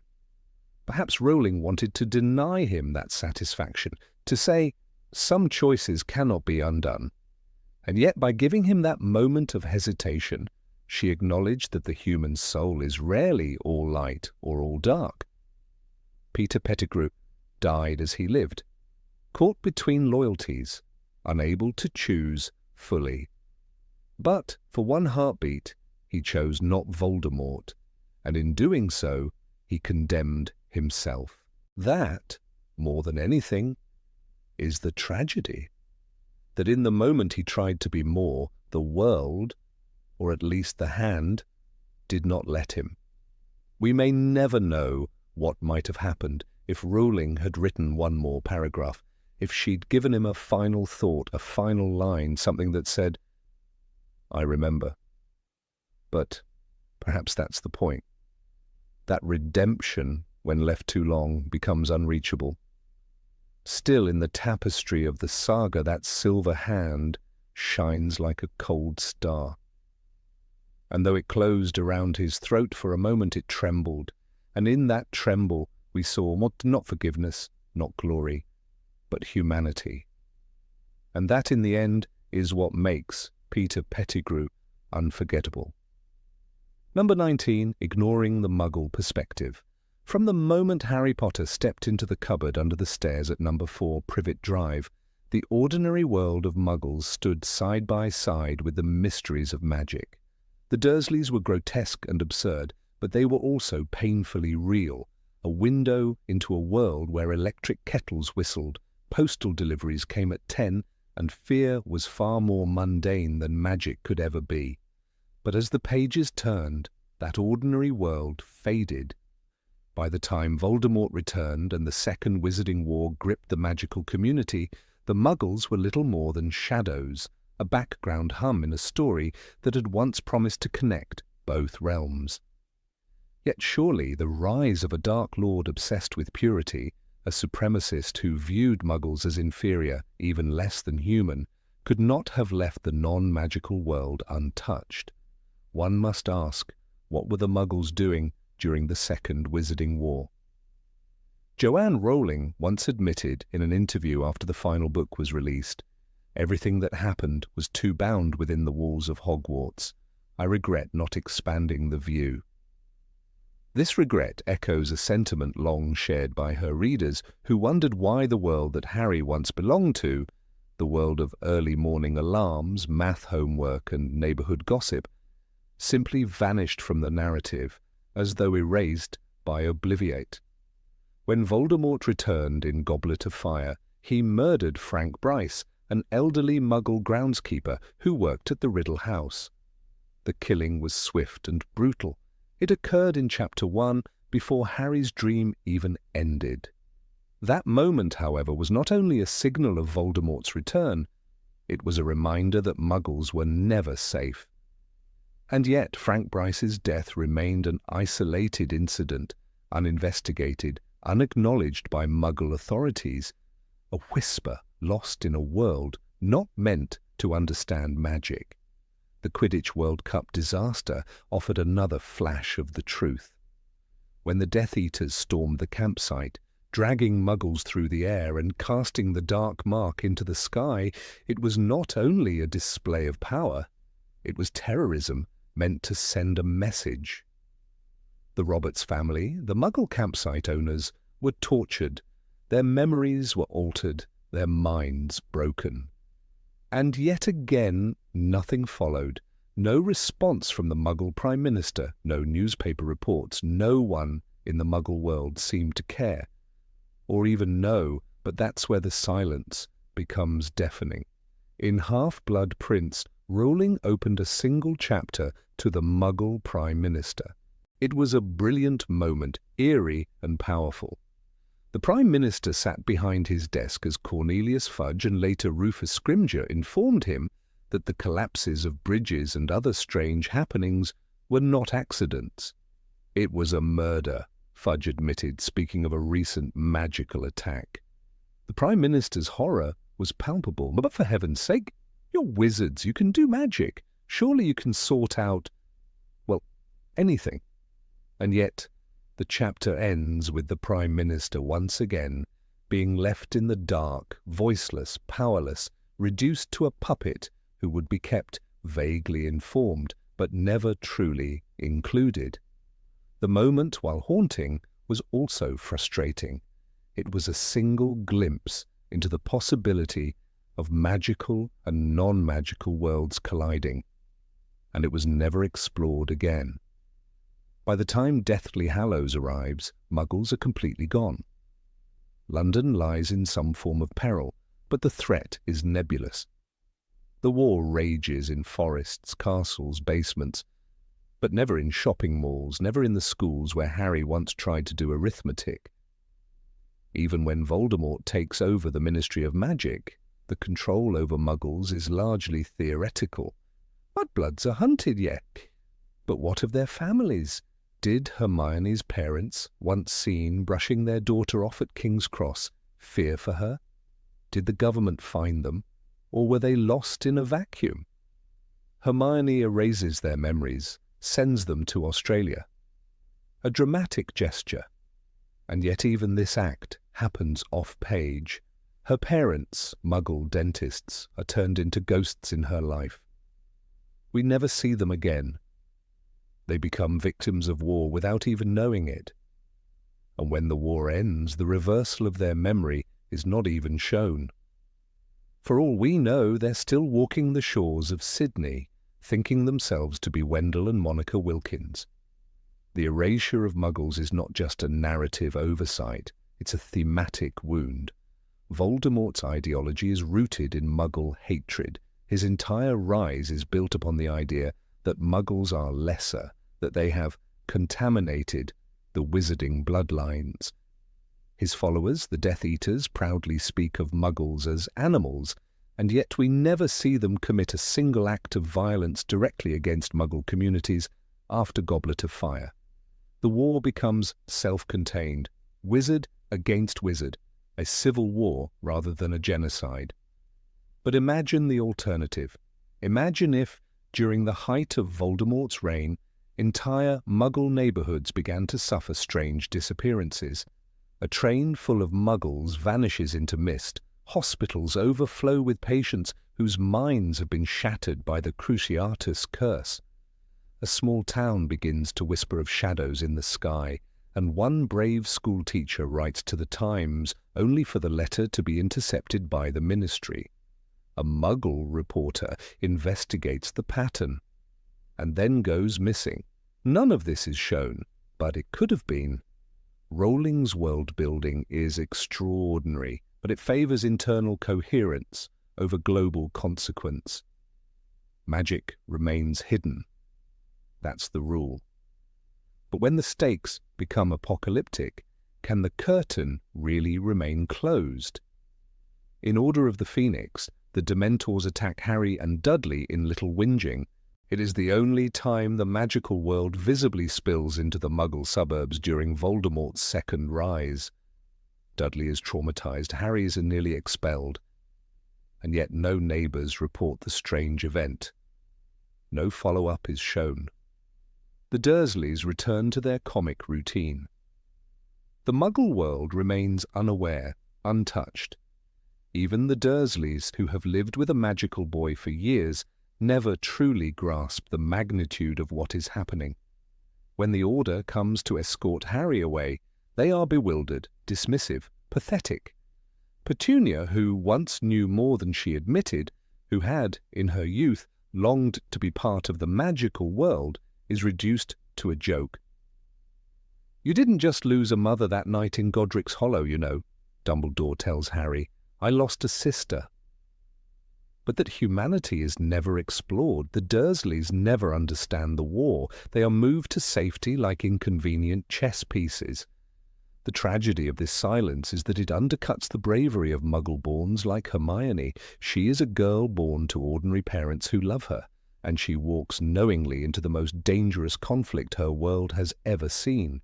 She fights, sacrifices, and endures, but we never see her grapple with the effect this has on her family.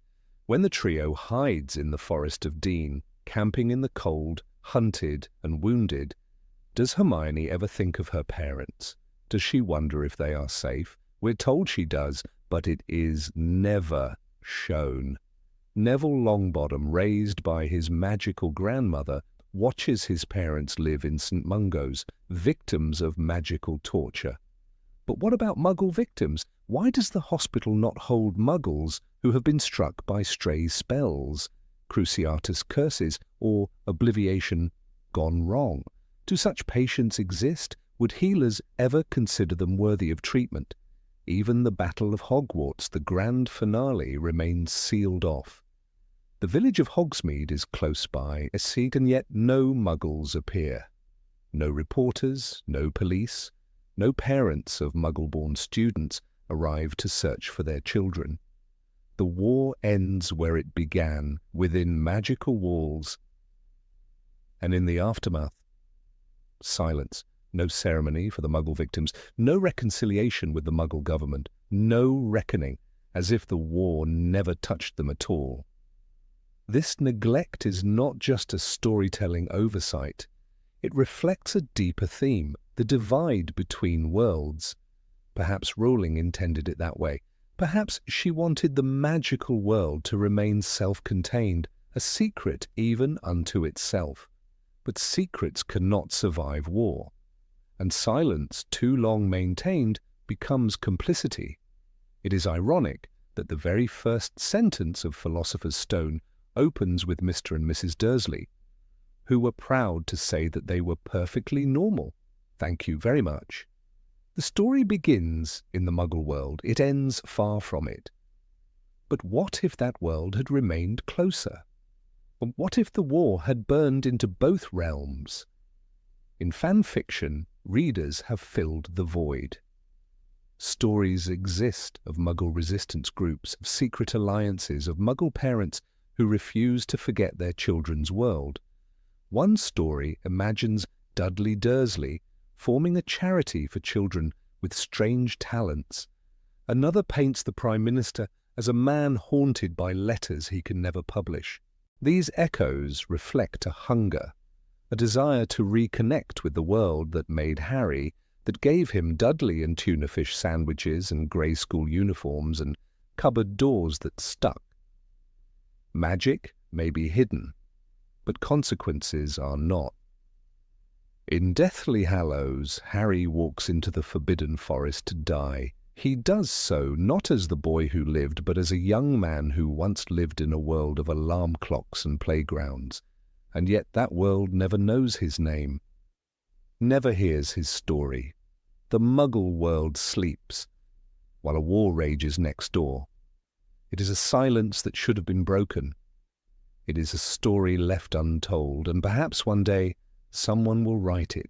Number 20, Alastair Moody's off-screen death. The night skies thundered with chaos as 7 Harry Potters flew through the air, chased by Death Eaters, spells flying like arrows in the wind. Amid the swirling darkness and confusion, one figure did not make it. Alastair Mad-Eye Moody, the hardened veteran, the relentless aura, the scarred sentinel of the Order of the Phoenix, was struck down, and with a single sentence, Mad Eye's dead. His legacy was swept into silence. Just like that. No farewell, no tribute, no funeral pyre or vigil, only a gaping absence where a legend had stood. It was not just another casualty in a war already full of nameless deaths. This was Mad Eye Moody, mentor, protector, symbol of vigilance. For years he had stood at the front lines, the man who taught younger generations what it meant to be ready, to be unflinching in the face of darkness. Constant vigilance, he had barked so many times it became almost comic. But it wasn't a joke, it was a creed, and now he was gone. Not in battle with fanfare and fury, but off-screen, an afterthought, a ghost left in the shadows. His death came during the escape from Privet Drive, the night the Order split into pairs to escort Harry to safety. Moody rode with Mundungus Fletcher, an arrangement that should have raised alarms.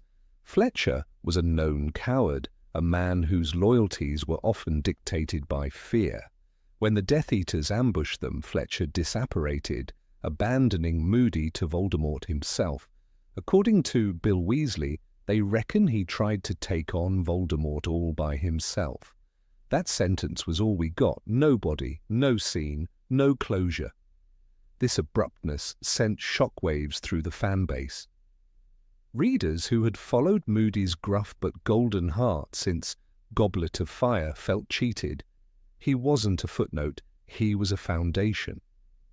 The man who trained a generation of Aurors, who taught Harry, indirectly through impostor or not, the fundamentals of magical defense. He was the one who first taught the unforgivable curses in class, showing students the reality of dark magic.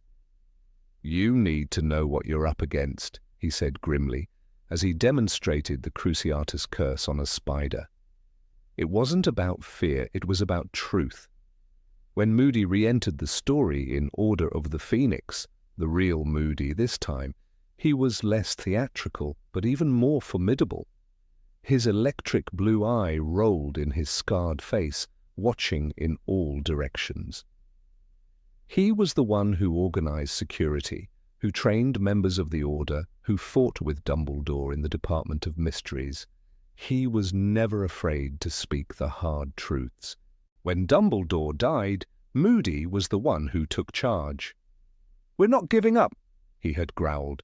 "We'll regroup." He always had a plan, and yet, when he fell, there was no regrouping, no memorial, no Order gathered in silence to mourn their commander. In a series where even Dobby received a heartfelt burial, Moody's passing felt disturbingly hollow. Harry, too, seemed to move on quickly. Mad Eye's dead, he says, and then the moment is gone, like breath in winter. It was in many ways the coldest death in the series.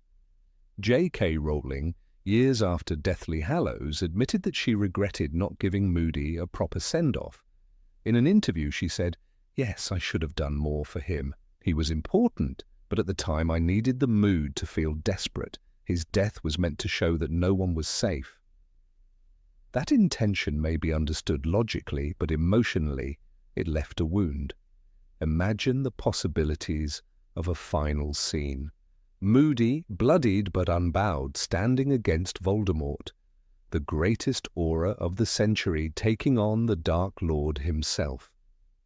Even a brief image of that defiance could have stirred hearts. Perhaps a flash of his wand, a curse shouted with grit, a final glare from his electric eye before the end, but all we had was Bill's report and a shattered blue eye found embedded in the door at the Ministry. That detail, oddly specific, was among the most heartbreaking. When Harry and his friends infiltrate the Ministry, he finds Moody's eye being used as a surveillance tool by Dolores Umbridge. A dull blue eye was staring at him through the hole in the door, the book says. The idea that Umbridge had stolen and repurposed it felt like a desecration. Harry takes it back and later buries it under a tree. It was the closest thing Moody ever got to a funeral. That moment, brief, wordless, was Harry's silent farewell. He didn't speak, he didn't cry, but he gave the eye rest, away from corruption. In many ways, it was the most Harry could do in a war where time, safety, and peace were fleeting luxuries. But for fans, it wasn't enough, not for Mad Eye. There's a tragic irony in how Moody died. His entire life was built around preparation. He anticipated ambushes, traps, deception. He never drank from a flask he didn't control. He checked every corner twice. But in the end, it was betrayal that killed him. Fletcher's cowardice, Voldemort's power, it all came together in a way Moody couldn't have anticipated. He was mortal, and war, even for the most vigilant, is unforgiving. It makes one think about his legacy. Moody wasn't loved like Dobby. He wasn't a father figure like Dumbledore or Sirius, but he was respected deeply. He was the soldier's soldier, the grizzled protector who walked through fire to shield others. Tonks admired him. Kingsley respected him. Even Snape feared him. When he entered a room, people paid attention. When he spoke, they listened. He wasn't perfect. He was paranoid, impatient, and harsh. He yelled, he barked, but he also cared ferociously. His distrust wasn't just madness, it was earned from decades of fighting Death Eaters. He knew what the cost was. He had seen friends die, had probably buried more comrades than he could count. And still, he stood guard, always watching. There's an alternate timeline fans often imagine. One where Moody survived the attack, where he made it to the burrow, wounded but alive, barking orders from a chair with his leg propped up. Maybe he would have been there during the Battle of Hogwarts. Maybe he would have stood next to Kingsley, fighting the Death Eaters side by side. Imagine the sight, Moody dueling Bellatrix or shielding students with his battered body. That's the end he deserved, but Rowling, ever the architect of emotional realism, denied us that closure. She wanted readers to feel the cost. In war, people die suddenly, without farewells. And perhaps that was her point, but in literature, suddenness must be balanced with significance. Moody had earned more than a line. He had earned a chapter. In the world of Harry Potter, where memories and legacy matter so much, where Dumbledore's portrait continues to speak, where Sirius's mirror reflects more than faces, it feels especially unjust that Moody's memory was not preserved more deeply. No portrait, no ghost, no final words, just a missing body, a buried eye, and a line in a kitchen, and yet in some ways that silence makes him mythic. He became a legend because he left behind no body, no story, only whispers. Like a soldier lost in the fog of war, remembered in fragments, defined by his deeds rather than his death. Perhaps he would have liked it that way. No fuss, no tears, just keep fighting. Harry, in later years, must have thought of him often, when training new auras, when walking the corridors Moody once patrolled, when barking constant vigilance, as a joke, only to feel a pang in his chest. Moody lived on, not in books, not in statues, but in memory, like so many real heroes do. The tragedy of Mad Eye's death was not just in how it happened, but in how it faded. In the wizarding world, where portraits talk and ghosts linger, Moody disappeared without a trace. But maybe that was his magic. He wasn't a man who lingered. He was always moving, always watching, always guarding. And maybe, just maybe, somewhere in the shadows of the ministry, behind the broken doors of old Aura offices, there's still a creak in the floorboards, still a whisper in the dark, still a blue eye watching, just in case. Constant vigilance. Number 21, Professor Flitwick's background. Of all the names whispered with reverence within the stone corridors of Hogwarts, few inspire as much quiet affection as Professor Phileas Flitwick. The tiny, cheerful man with the shock of white hair, often seen perched atop a pile of books so his students could see him, seemed to exist in the margins of the main narrative, always present, never central. And yet behind his modest stature and genial demeanour lay a legacy of brilliance, bravery, and depth that many readers only glimpse through hints and footnotes. In a world dominated by louder personalities, Snape's bitterness, McGonagall's steel, Dumbledore's mystery, Flitwick remained a soft-spoken enigma. That perhaps is the greatest injustice in the storytelling of J.K. Rowling's beloved series. From the very beginning, Flitwick is painted as the archetype of a kind-hearted teacher. In Harry Potter and the Philosopher's Stone, he is introduced cheerfully calling the roll in his charms class, nearly toppling over when he reads Harry Potter. He is endearing, eccentric, and clearly competent, but the reader is rarely invited behind the classroom door. His lessons are often described in brief, charming asides, the feather levitation spell, Wingardium Leviosa being the most iconic. Yet these glimpses only scratch the surface of who Flitwick is. Unlike Severus Snape or Remus Lupin, whose pasts and inner lives are explored in detail, Flitwick remains largely unexamined. What makes this neglect particularly striking is the character's background. A half-goblin, though this is never directly stated in the books, Rowling confirmed it in an interview, Flitwick's very existence challenges the deeply entrenched blood prejudices of the wizarding world.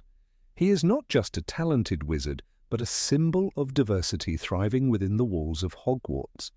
Goblins in the series are often portrayed with suspicion, associated with Gringotts and the guarding of gold. To have a half-goblin professor teaching young witches and wizards holding a prestigious position is revolutionary. Yet this heritage is not addressed in the text, nor are the challenges he might have faced in his rise through the academic ranks. Rowling later admitted in a podcast that she undervalued how much readers would love him. She described Flitwick as one of those characters I wish I had more space for. One cannot help but wonder what secrets lay in Flitwick's untold backstory. How did he become a master duelist? What battles had he fought before taking up the mantle of a professor? How had his mixed heritage shaped his identity, his ambitions, his philosophies on teaching magic? These are not questions the books seek to answer, but they shimmer in the background like a spell half cast. In Harry Potter and the Order of the Phoenix, we see one of the few examples of Flitwick's authority outside the classroom. When Dolores Umbridge imposes herself upon Hogwarts, it is Flitwick who finds subtle ways to resist. "I could have charmed that door open in seconds," he tells the students with a sly smile after Umbridge struggles to enter his classroom, "but I wasn't going to help her." It's a small moment, but it reveals something deeper. Flitwick's quiet rebellion, his loyalty to Dumbledore, and his unwillingness to bow before tyranny. But perhaps the most glaring missed opportunity lies in Flitwick's legacy as a duelist. We are told in a rare moment of revelation that he was a champion in his youth. This alone sets him apart. Dueling in the wizarding world is an art form combining reflex strategy and an encyclopedic knowledge of spells. That Flitwick, small and unassuming, had once stood in the center of roaring crowds, wands flashing and curses flying, is a breathtaking detail that is mentioned and promptly forgotten. Imagine the scenes that could have been: a young Phileas facing off against dark wizards in his prime, his wand a blur of light, his mind razor-sharp. Even in the climactic moments of the series, Flitwick is present, but the spotlight rarely finds him. During the Battle of the Astronomy Tower in Half-Blood Prince, he is seen hurrying to help, but no actions are attributed to him. In the Battle of Hogwarts, we are told he helped defend the castle and was one of the professors casting protective enchantments. But we do not see him duel. We do not hear his voice shouting incantations.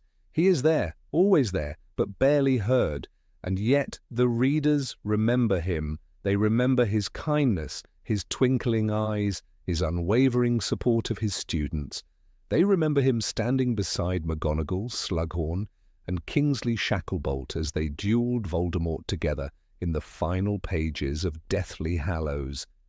He is not the focus of that battle, but he is there, wand in hand, risking his life for the school he loves. That image alone speaks volumes. How many characters, once the fighting starts, truly stand their ground? Flitwick does. There's a passage in Deathly Hallows where Flitwick is given the task of protecting the castle's entrances with enchantments. As the Death Eaters approach, he remains calm, focused, and deeply capable. "I could do with getting rid of a few cobwebs, actually," he remarks with quiet determination, as if the coming storm is just another school project. That line, like so many others, reveals the iron beneath his soft exterior. He may be cheerful, but he is not weak. Flitwick's interactions with other professors also hint at a depth left unexplored. His camaraderie with McGonagall is warm, his respect for Dumbledore evident, and his disdain for Umbridge barely concealed. In Goblet of Fire, during the Yule Ball, he conducts the Hogwarts choir and enjoys a drink with Madame Maxime. It's a rare moment of levity, suggesting that outside the classroom he has a life rich with music, perhaps even romance. But again, the door into that world is closed to us. The tragedy of Flitwick's underdevelopment becomes more poignant when we consider what he could have taught Harry.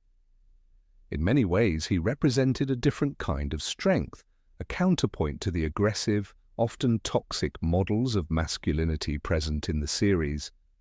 Flitwick's power was never about intimidation. It was about precision, grace, and intelligence. He was not a warrior by appearance, but a tactician, a thinker, a man who used his mind as his weapon. His charm lessons, brief as they were, often reflected this philosophy. In Philosopher's Stone, he praises Hermione's perfect execution of Wingardium Leviosa, showing that he valued mastery and effort over raw power. He never belittles his students. He guides them, encourages them. His classroom is a place of discovery, not fear. How different would Harry's magical education have been if Flitwick had taken a more active role? What might he have learned about the subtlety of magic, about restraint, about using spells not for dominance, but for artistry? Even his physical appearance, described as diminutive with a high-pitched voice, defies the traditional image of a powerful wizard. And yet there he is in Deathly Hallows, holding the line with the others as Voldemort lays siege to Hogwarts. He is not afraid, he does not falter, he fights alongside giants, literally and figuratively, and holds his own. There is something profoundly moving about that.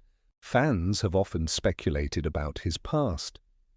Was he a dueling champion during the First Wizarding War? Did he suffer loss at the hands of Death Eaters? Did his goblin ancestry make him a target of blood supremacists? None of these questions are answered, but they linger like ghosts. In the absence of concrete detail, readers have built their own stories for Flitwick, proof of how deeply he resonated even from the sidelines. One moment that particularly stands out is when he helped secure the Room of Requirement in Deathly Hallows, adding his charms to the secret refuge. It's a quiet gesture, but one that encapsulates his character. He is a protector, a builder, a teacher. He prepares the ground so others may flourish. He doesn't seek glory, he seeks safety for his students. Even in times of crisis, Flitwick remains composed. When Dumbledore dies and the school reels from the shock, he is there, one of the silent pillars keeping things from falling apart. His grief is never voiced, but it is felt. He loved the school and he loved the people in it. That love is his legacy. One of the most touching details comes from Rowling herself, who once said in an interview that Flitwick represents the best of what a Hogwarts professor can be. That's high praise coming from the creator of the world itself. and yet it only underscores the loss we feel for not knowing more. In a series where power is often loud and destructive, Flitwick shows us a different kind of magic. His is the magic of care, of craft, of intellect. He is the professor who never raised his voice but whose influence endured. He may not have taken center stage, but he held the walls up when it mattered most.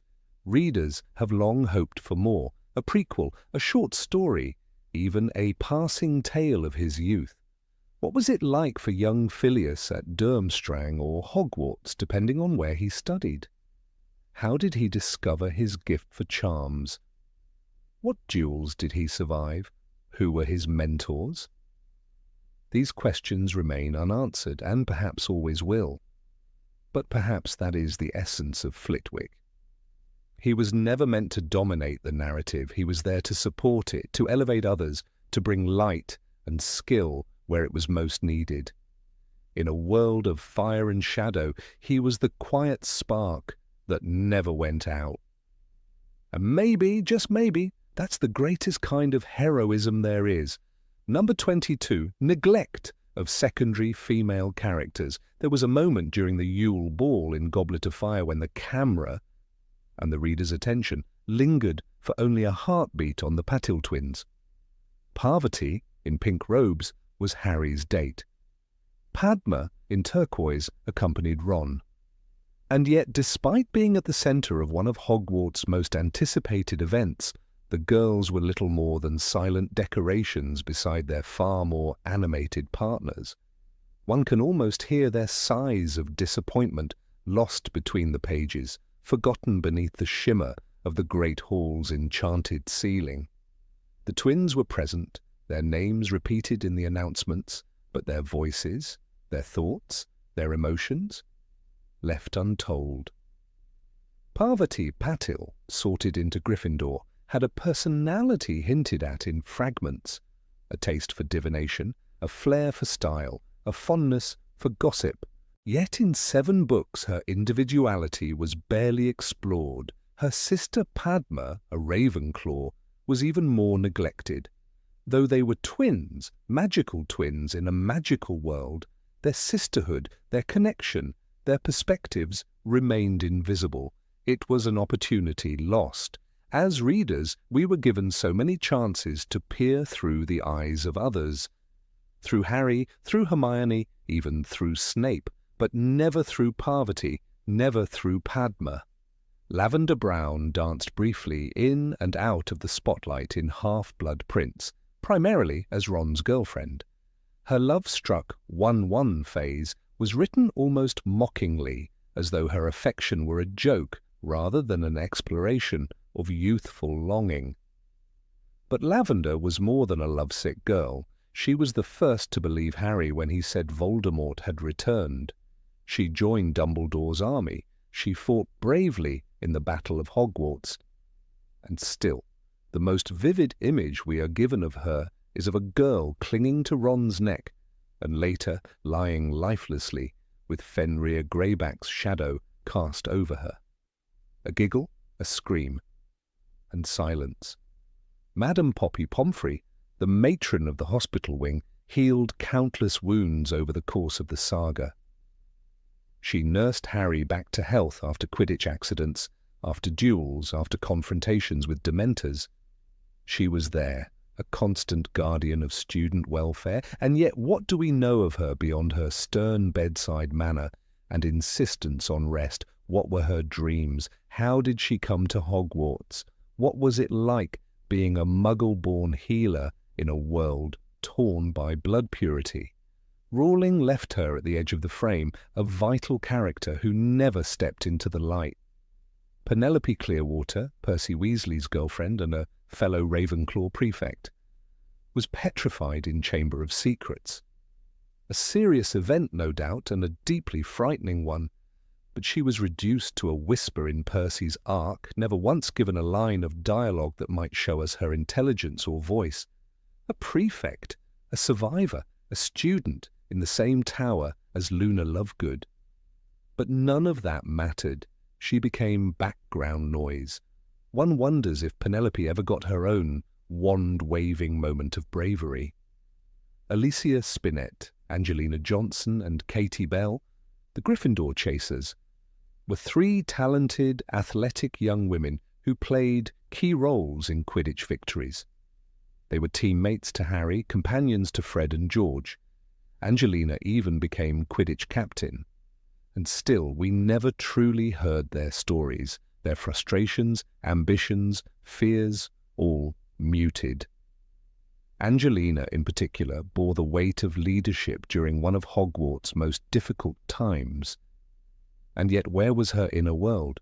What did it feel like to be a black witch leading a team under Umbridge's cruel eye? When Nymphadora Tonks burst into the series in Order of the Phoenix, she was a breath of rebellious air. Her hair changed colours with her mood. She was clumsy, bold, loyal. She called Remus Lupin sweetheart and stood firm against Death Eaters. We saw glimpses of her heartache, especially during her romance with Remus. But even Tonks, as brilliant as she was often relegated to the side. Her death, like Fred's, was swift and quiet. Remus and Tonks, pale and still and peaceful-looking, apparently asleep beneath the dark, enchanted ceiling. Deathly Hallows, Chapter 34. That's all. The last we heard of her. A mother, a warrior, a metamorph magus, gone with barely a paragraph. Millicent Bulstrode, the Slytherin girl Hermione fought during the Polyjuice mishap, is mentioned only a few times, often in derogatory terms. Described as large with a muscular build, Chamber of Secrets, she's painted as brutish and unattractive. But who was Millicent? What did she believe in? Was she proud of her house? Did she struggle with acceptance in a school that adored slim, delicate witches like Cho Chang or Fleur Delacour? In making Millicent a punchline, the narrative did what school bullies often do. It flattened a person into a stereotype. Fleur Delacour, the Beauxbaton champion, was introduced as the epitome of allure, with silvery blonde hair and velar ancestry. For many, she was difficult to like, arrogant, cold, seemingly obsessed with appearances. But Fleur proved herself time and again. She married Bill after he was mauled by Greyback, saying, "I am good-looking enough for both of us, I think." Half-Blood Prince, Chapter 29. Yet despite her bravery, Fleur was often cast as comic relief, her accent mocked, her vanity exaggerated. She was strong, she was loyal, but she was rarely taken seriously. Romilda Vane, remember her? The fourth year who tried to spike Harry's drink with love potion in Half-Blood Prince. She's often remembered as foolish, shallow, even predatory. But what if we had seen more? A girl who idolized the boy who lived, desperate to be noticed. Was that so different from Lavender, from countless teenage crushes? Instead, Romilda was a plot device, a name to roll eyes at. "And this is Romilda Vane," said Ginny, "and she's trying to trick you into taking her love potion." Half-Blood Prince, Chapter 15. One line and her character was sealed. Even Cho Chang, who had a relatively significant role in Order of the Phoenix, suffered from this treatment. A grieving girl, torn between her feelings for Cedric and her interest in Harry, was portrayed as weepy, jealous, and clingy. "She keeps on sniffing," Ron said with disdain. Order of the Phoenix, Chapter 26. Her grief became a source of mockery, but Cho was a brave Ravenclaw who joined Dumbledore's army. She faced loss, betrayal, and war. Still, her story was told through Harry's impatient lens, not her own. Then there's Susan Bones, a Hufflepuff, niece to Amelia Bones of the Wizengamot. Her family was murdered by Death Eaters. In Order of the Phoenix, she joined the DA, eager to fight, but we never saw her process her trauma, never heard her voice beyond training sessions and classroom scenes. Imagine the depths Rowling could have explored, a student whose lineage was destroyed, who still chose to stand up to evil. Susan was more than a surname, but We never truly knew her. Megan Jones, another Hufflepuff, and Tracy Davis, a Slytherin, both had potential to expand our understanding of house dynamics. What was it like being a good person in Slytherin, or a proud Hufflepuff in a war? The war affected all of Hogwarts, not just the trio, but the story narrowed. The camera panned only toward those who moved Harry's plot forward. Even Emmeline Vance, a member of the Order of the Phoenix, was killed by Death Eaters. But her life, her contributions, a name, a death, and no narrative. She was honoured in Dumbledore's murmurings, but readers knew little.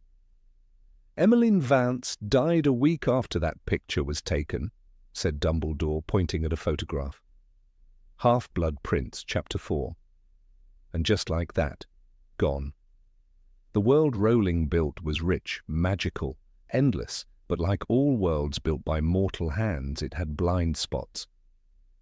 In an interview, J.K. Rowling once admitted, "I wanted Hogwarts to feel alive, filled with different fates, but not everyone got their story. Looking back, I could have done more." Her words, vulnerable and honest, echo what readers have long felt, that so many women in her books stood in the shadows, colourful outlines with no voices. The witches of Hogwarts, from the battle-hardened to the bookish, were often filtered through male perceptions. Hermione stood apart, brilliant, complex, flawed. Professor McGonagall, too, shone with steel and compassion. Tonks had her spark, Luna her wonder.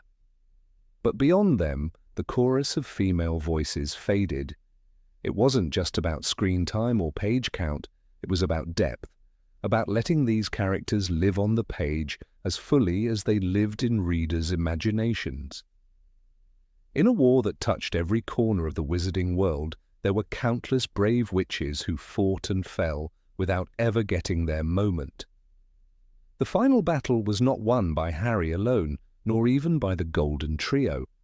It was fought in classrooms, corridors, hidden corners, and many of those fighters, the unnamed, the uncelebrated, were women, students, healers, teachers, friends. Some characters existed only to make a joke work, or to be a passing plot twist, or to enrich someone else's story. But fiction teaches us empathy, and empathy begins with recognizing people as full, textured beings. What if we had heard Pansy Parkinson's version of events? Was she cruel or scared? Did she really mean it when she shouted, "But he's there! Potter's there! Someone grab him!" Deathly Hallows, Chapter 31. Or was she a girl who'd grown up hearing lies, caught in a war she didn't understand? It is not too late. The Harry Potter universe has grown beyond its books. Fans write stories, create art, build character arcs that never were. The forgotten girls of Hogwarts are being remembered. Fleur has depth. Lavender has courage. Padma and Parvati have sisterhood, because readers saw in them what the books did not always show: potential. In the end, it's not only about who saves the day, it's about who exists in the world, fully and freely. The corridors of Hogwarts were walked by many. Some left footprints, others left only names in a roll call, but every witch deserved a voice. Number 24, Crabbe and Goyle's unfinished arc. Of course. Here's a 2,000-word English article in artistic narrative style on the topic, The Fate of Crabbe and Goyle. In the dimly lit corridors of Hogwarts, long before Voldemort's name was spoken freely again, two hulking shadows often flanked a slender, pale boy with slicked-back hair. Vincent Crabbe and Gregory Goyle were never far behind Draco Malfoy. They were mountains of muscle with minds like damp sponges, absorbing only Malfoy's sneers and Snape's favoritism. Introduced in Harry Potter and the Philosopher's Stone, these two boys quickly became symbols of the kind of blind loyalty that never questions, never reflects, never doubts. But what became of them when the curtain fell? The answer, as it turns out, is more tragic than it seems, and not just because one of them died. From their very first appearance, Crabbe and Goyle were bullies, not the cunning kind like Malfoy, but the sort who enjoyed physical intimidation. Rowling described them succinctly. Both looked extremely mean. They were standing either side of a small boy with a pale, pointed face. Philosopher's Stone, Chapter 6. That small boy was, of course, Draco, and Crabbe and Goyle were his unofficial bodyguards. Their role was clear, muscle to Draco's mouth. They laughed when he did, scowled when he scowled, and occasionally acted as his hands when he wanted someone shoved into a wall. Throughout their years at Hogwarts, they remained largely unchanged. When Draco insulted Hermione or challenged Harry to a duel, Crabbe and Goyle were always lurking nearby, cracking their knuckles. They weren't thinkers, they weren't even talkers, but they were loyal, at least to Draco, and that loyalty, ironically, is what sealed Crabbe's fate. In Harry Potter and the Half-Blood Prince, something interesting happens. While Draco begins to unravel under the pressure of his secret mission for Voldemort, Crabbe and Goyle become almost invisible. They appear less and less, lurking behind the scenes as Draco spirals into isolation. There's even a moment of quiet bitterness in Draco's voice when he snaps at them. "You two stay here and do what I told you," Half-Blood Prince, Chapter 21. The unity of the trio begins to crack.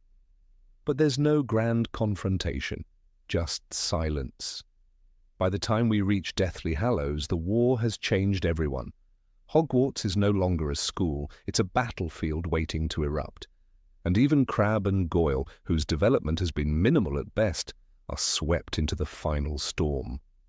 During the Battle of Hogwarts, when Harry, Ron and Hermione sneak into the Room of Requirement in search of Ravenclaw's lost diadem, they encounter a trio they hadn't expected, Draco, Crabbe and Goyle. It is in this scene that Crabbe, for the first and only time, acts independently, and it costs him his life. When Draco demands the diadem, Harry resists, and a chaotic duel erupts in the cluttered, shifting Room of Requirement. Crabbe, in a moment of panic, or possibly ambition, casts a fiend-fire curse. This magical fire is no ordinary flame. It's a seething, living inferno that devours everything in its path. Rowling writes, Crabbe had conjured it. It was beyond his control. It was eating the towering piles of objects, and now it was turning toward them. Deathly Hallows, Chapter 31. The fire takes the form of serpents, monsters, and dragons, consuming all in a blaze of hellish fury. Harry, Ron, and Hermione escape on flying broomsticks. So does Goyle, but Crabbe does not. His death is shocking, not just because it is sudden, but because it is senseless. He doesn't die protecting someone or redeeming himself, or even in a climactic duel. He dies trying to destroy. A 15-year-old boy who could barely pronounce half the spells in the curriculum brings about his own end with dark magic he did not understand. There is no honor in it, no glory, just fire. And Goyle? Goyle survives the fire, tumbling behind Harry and Ron as they escape. There's a brief moment when Ron risks his life to pull him onto a broom, proving that mercy exists even between enemies. After that, he vanishes. We never hear from him again. No mention in the epilogue, no career path, no redemption arc, just absence. And in fiction, sometimes absence is the loudest silence of all. It's here that fans began to speculate. Would Goyle ever regret the life he led? Would he seek forgiveness? Find a new path? Rowling, for her part, later addressed this during an interview. She admitted, with rare vulnerability, "I had ambitions to give one of them, probably Goyle, a redemption arc, but I couldn't find the dramatic space for it." That phrase, dramatic space, echoed across forums and fan discussions. It wasn't that Goyle didn't deserve a story, it's that the story didn't have room for him. The question then becomes, what does that say about Goyle and about us? We often expect stories to offer closure. The villain repents, the bully cries, the henchman reveals he was just following orders. But Rowling, perhaps unintentionally, subverted this. Goyle doesn't get a transformation. He doesn't kneel before Harry and say, "I'm sorry." He doesn't weep at Crabbe's funeral. He doesn't even seem to mourn. He simply disappears, and in doing so becomes one of the most realistic portrayals of what happens to people like him after a war. In real life, not every follower of darkness repents. Not every soldier questions their cause. Some just move on. Some vanish into the crowd, unnoticed, unpunished, and unchanged. Goyle may be one of them, or perhaps not. Perhaps he did sit in a room, years later, thinking of the day fire swallowed his only friend. Perhaps he tried to write a letter to the Potters and then burned it, unsure of what to say. What we do know is that Crabbe and Goyle's downfall began with their unwavering loyalty to Draco. And Draco too changed. He walked away from Voldemort. He married, had a son, and stood silently on platform 934 as his child departed for Hogwarts. Draco's arc was allowed to evolve. He wasn't forgiven by everyone, but he was shown to be human. Why weren't Crabbe and Goyle afforded the same? Part of the answer lies in their simplicity. Crabbe and Goyle were never curious, never introspective. Rowling gave them traits, strength, obedience, aggression, but not depth. They were a mirror for Draco's dominance, not characters in their own right. And yet in that mirror we caught glimpses of something more, moments of hesitation, glances of confusion. In Half-Blood Prince, when Draco's paranoia intensifies, Crabbe and Goyle are seen using Polyjuice Potion to guard the Room of Requirement. This requires planning, coordination, secrecy, traits we hadn't associated with them before. That detail, so small it almost vanishes, hints at potential. Crabbe and Goyle weren't incapable of growth. They were just denied it. Imagine if Goyle had been given just one scene after the war. A courtroom appearance, a silent visit to Hogwarts, a brief line in The Cursed Child, telling his own child not to make the same mistakes. Would it have redeemed him? Not fully, but it would have made him real. Instead, we're left with only the memory of their presence. Two boys standing beside Draco like shadows, one consumed by fire, the other by silence. It is also worth noting how the actors' off-screen stories echoed this unresolved fate. Jamie Waylett, who portrayed Crabbe, was removed from the final films due to legal issues, leading to a switch in the narrative. The Fiendfire scene in the Deathly Hallows Part 2 film shows Goyle dying instead of Crabbe, a cinematic change forced by real-world consequences. Ironically, the character who dies in the book survives on screen, and vice versa. It adds yet another layer of ambiguity to their already fractured arc. For fans, this shift only deepened the sense of missed opportunity. Crabbe's death, though senseless, could have sparked something in Goyle, but it didn't. In both book and film, he simply vanishes, left to the imagination of readers who hoped for more. And maybe that's the point. Maybe Goyle's blank slate is an invitation, a challenge to the reader. What would you do if you were him? Would you seek forgiveness? Would you pretend it never happened? Or would you vanish too, a ghost of a war you never truly understood? In the end, the tragedy of Crabbe and Goyle isn't just that one died and one disappeared. It's that neither got to change. In a story where nearly everyone had the chance to confront their past, face their fears, or rewrite their future, these two were left behind, not by fate, but by narrative necessity. And Rowling, to her credit, admitted it.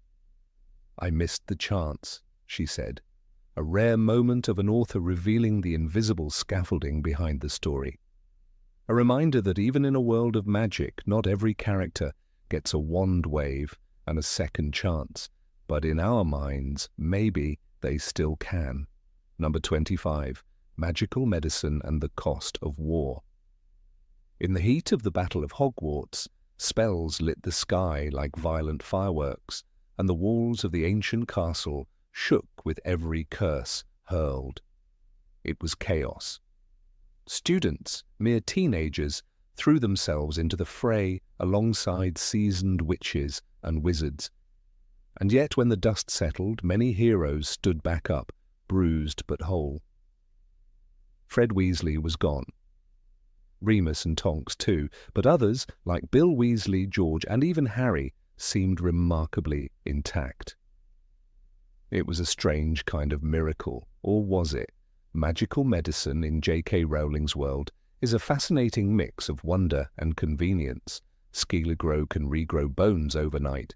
A single gulp of pepper-up potion can clear a cold in minutes. Burns, cuts, and broken limbs, ordinary fare in the magical world, are quickly mended by skilled healers at St. Mungo's Hospital. Even after being poisoned by a deadly basilisk fang, Harry survives thanks to the tears of a phoenix. But when it comes to the aftermath of battle, especially magical warfare, some fans have long wondered, why does the pain not linger? Perhaps the most glaring example is George Weasley. In Harry Potter and the Deathly Hallows, during the daring escape from Privet Drive, a miscast Sectum Sempra spell from Snape severs George's ear. "Saint-like," repeated George, opening his eyes and looking up at his brother. "You see, I'm holy, holy. Fred, get it?" The joke lands and the moment becomes one of bitter-sweet levity. But then the story moves on. George simply adjusts to life with one ear. There is no mention of phantom pain, dizziness, or any emotional reckoning. He just keeps laughing. Rowling herself later acknowledged this narrative convenience. "I think looking back I would have shown more of the long-term cost," she admitted in an interview. "These characters went through war. It should have left marks inside and out." And truly some marks are there. Harry's scar still prickles at times, but often they are metaphorical or subdued. The physical costs of war seem almost to vanish under a blanket of magical remedies. Bill Weasley's injuries offer another case. Mauled by Fenrir Greyback during the Battle of the Astronomy Tower, Bill is described as badly disfigured, though not turned into a werewolf. "He's going to be okay," said Mrs. Weasley, trembling. "But the bites were deep. He's going to have scars and a taste for very rare steaks." While Bill does bear the physical consequences, his life seems barely altered. He marries Fleur, continues working, and appears otherwise unbothered. There's no exploration of psychological trauma, no hint of the horrors he endured. The battle fades behind him like a bad dream. The magical world, it seems, is built on the assumption that suffering is temporary, especially if you're on the right side of a wand. But readers know otherwise. War changes people. It alters the way they walk, the way they breathe. It hides behind silence and laughter, waiting. That's why fans have pointed to Neville Longbottom as one of the rare characters who shows the burden of pain, not through injury, but through endurance. Neville's transformation is not tied to potions or spells, but to courage forged in grief. Raised by a grandmother because his parents, Frank and Alice Longbottom, were tortured into madness by Bellatrix Lestrange, Neville carries a wound deeper than any scar. In Order of the Phoenix, when Harry sees his friend in St. Mungo's visiting his parents, the scene is raw.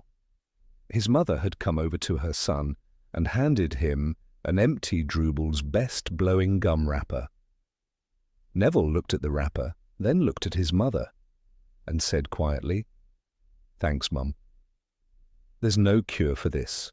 No potion, no charm. Just silence, dignity, and a quiet pain that lingers. It is in this moment that magical medicine feels powerless and perhaps most real. And yet even Neville, who later fights with unmatched bravery in the Battle of Hogwarts, seems to emerge without cracks. He becomes a professor, smiles in the epilogue. Where is the emotional weight? Did the horrors of the battlefield, the friends lost, the blood spilled, not echo in the years that followed? Harry himself should be a well of scars. Not just the lightning bolt on his forehead, but wounds etched into his soul. He saw Cedric die, Sirius fall, Dumbledore plummet, Lupin, Tonks, Fred, all gone within a span of hours. In Deathly Hallows, after Voldemort's final defeat, Harry stands in the Great Hall amidst bodies. The narrative acknowledges the pain, briefly. They moved Voldemort's body and laid it in a chamber off the hall. The survivors were burying their dead. But then, we move on. Epilogue, 19 years later. All is well. Is it? Rowling once said, magic has its limits. I didn't want it to solve everything, but sometimes I made it too neat. That neatness is perhaps clearest in the treatment of psychological trauma. Wizards don't seem to suffer from post-traumatic stress disorder, night terrors, survivor's guilt. But why wouldn't they? Compare this to real-life soldiers. Many carry invisible wounds far heavier than the physical. Nightmares, anxiety, guilt. These are the true relics of combat. In literature, we expect reflection, the burden of having taken a life or failed to save one. But in Harry Potter's world, those moments are rare and fleeting. Remus Lupin might have been a character through whom these struggles could have been explored. As a werewolf, he faced ostracization and poverty. As a member of the Order, he lost nearly everyone he loved. By Deathly Hallows, he is broken, afraid to be a father, convinced the child would inherit his curse. Sometimes you remind me a lot of Sirius, said Lupin, and sometimes you remind me of James. You are your father's son, Harry. These words come at a moment of tension. Lupin trying to run from responsibility, from fear. But once again, the arc resolves swiftly. He dies a hero, and his child Teddy is left an orphan. The cycle continues, but we never see the consequences. There's also the case of Mad-Eye Moody, paranoid half-machine with a magical eye spinning in every direction. Moody is a walking scar. He sleeps with one eye open, trusts no one, and jumps at shadows. Constant vigilance, he barks, and while he is seen as eccentric, even comical, his trauma is palpable. He is a man built by war for war, and he dies in it off-screen, almost unceremoniously. A richer narrative might have examined the survivors. George mourning Fred, Percy haunted by the moment he held his brother's lifeless body. Ginny, a child who was possessed by Voldemort at 11, how did she grow from that? These are not wounds that vanish with a spell. They require healing of another kind, the kind that magic, perhaps, cannot touch. St. Mungo's Hospital for Magical Maladies and Injuries offers a glimpse into this hidden world. In Order of the Phoenix, when Harry visits, he meets Gilderoy Lockhart, still addled after a backfired memory charm. There is also a woman who screams at invisible foes, a wizard who floats disjointed, mumbling to himself. These patients are not healed, they are hidden. It suggests that magic does not cure all, that some damage is permanent, and yet main characters rarely fall into that category. For every Lockhart or Longbottom parent, there are 10 others who shrug off injuries as if they were paper cuts. Does this diminish the stakes? Perhaps. War becomes a spectacle, not a tragedy. And in a series where love, sacrifice, and pain are central themes, that feels like a missed opportunity. The most haunting example, perhaps, is Severus Snape. Wounded in body and soul, living a double life, burdened by guilt and love, he is the embodiment of quiet suffering. "Look at me," he whispered. His final words to Harry are not of anger or regret, but of longing. In Snape, we see what war does to the heart, But again, this is emotional, not physical. His death is brutal, but his pain was always internal. So why did Rowling keep the scars invisible? Maybe it was for the younger audience. Maybe it was the desire for hope after darkness. Or maybe, as she herself confessed, it was an oversight. "If I could rewrite anything," she said once, "I'd show more of what came after, how healing is a journey, not a spell." In fan fiction, the void has been filled. Stories explore George's grief, Hermione's nightmares, Harry's guilt. They give voice to the silence, and they remind us, even in a world of magic, some wounds don't heal clean. Because war, in any world, leaves a mark.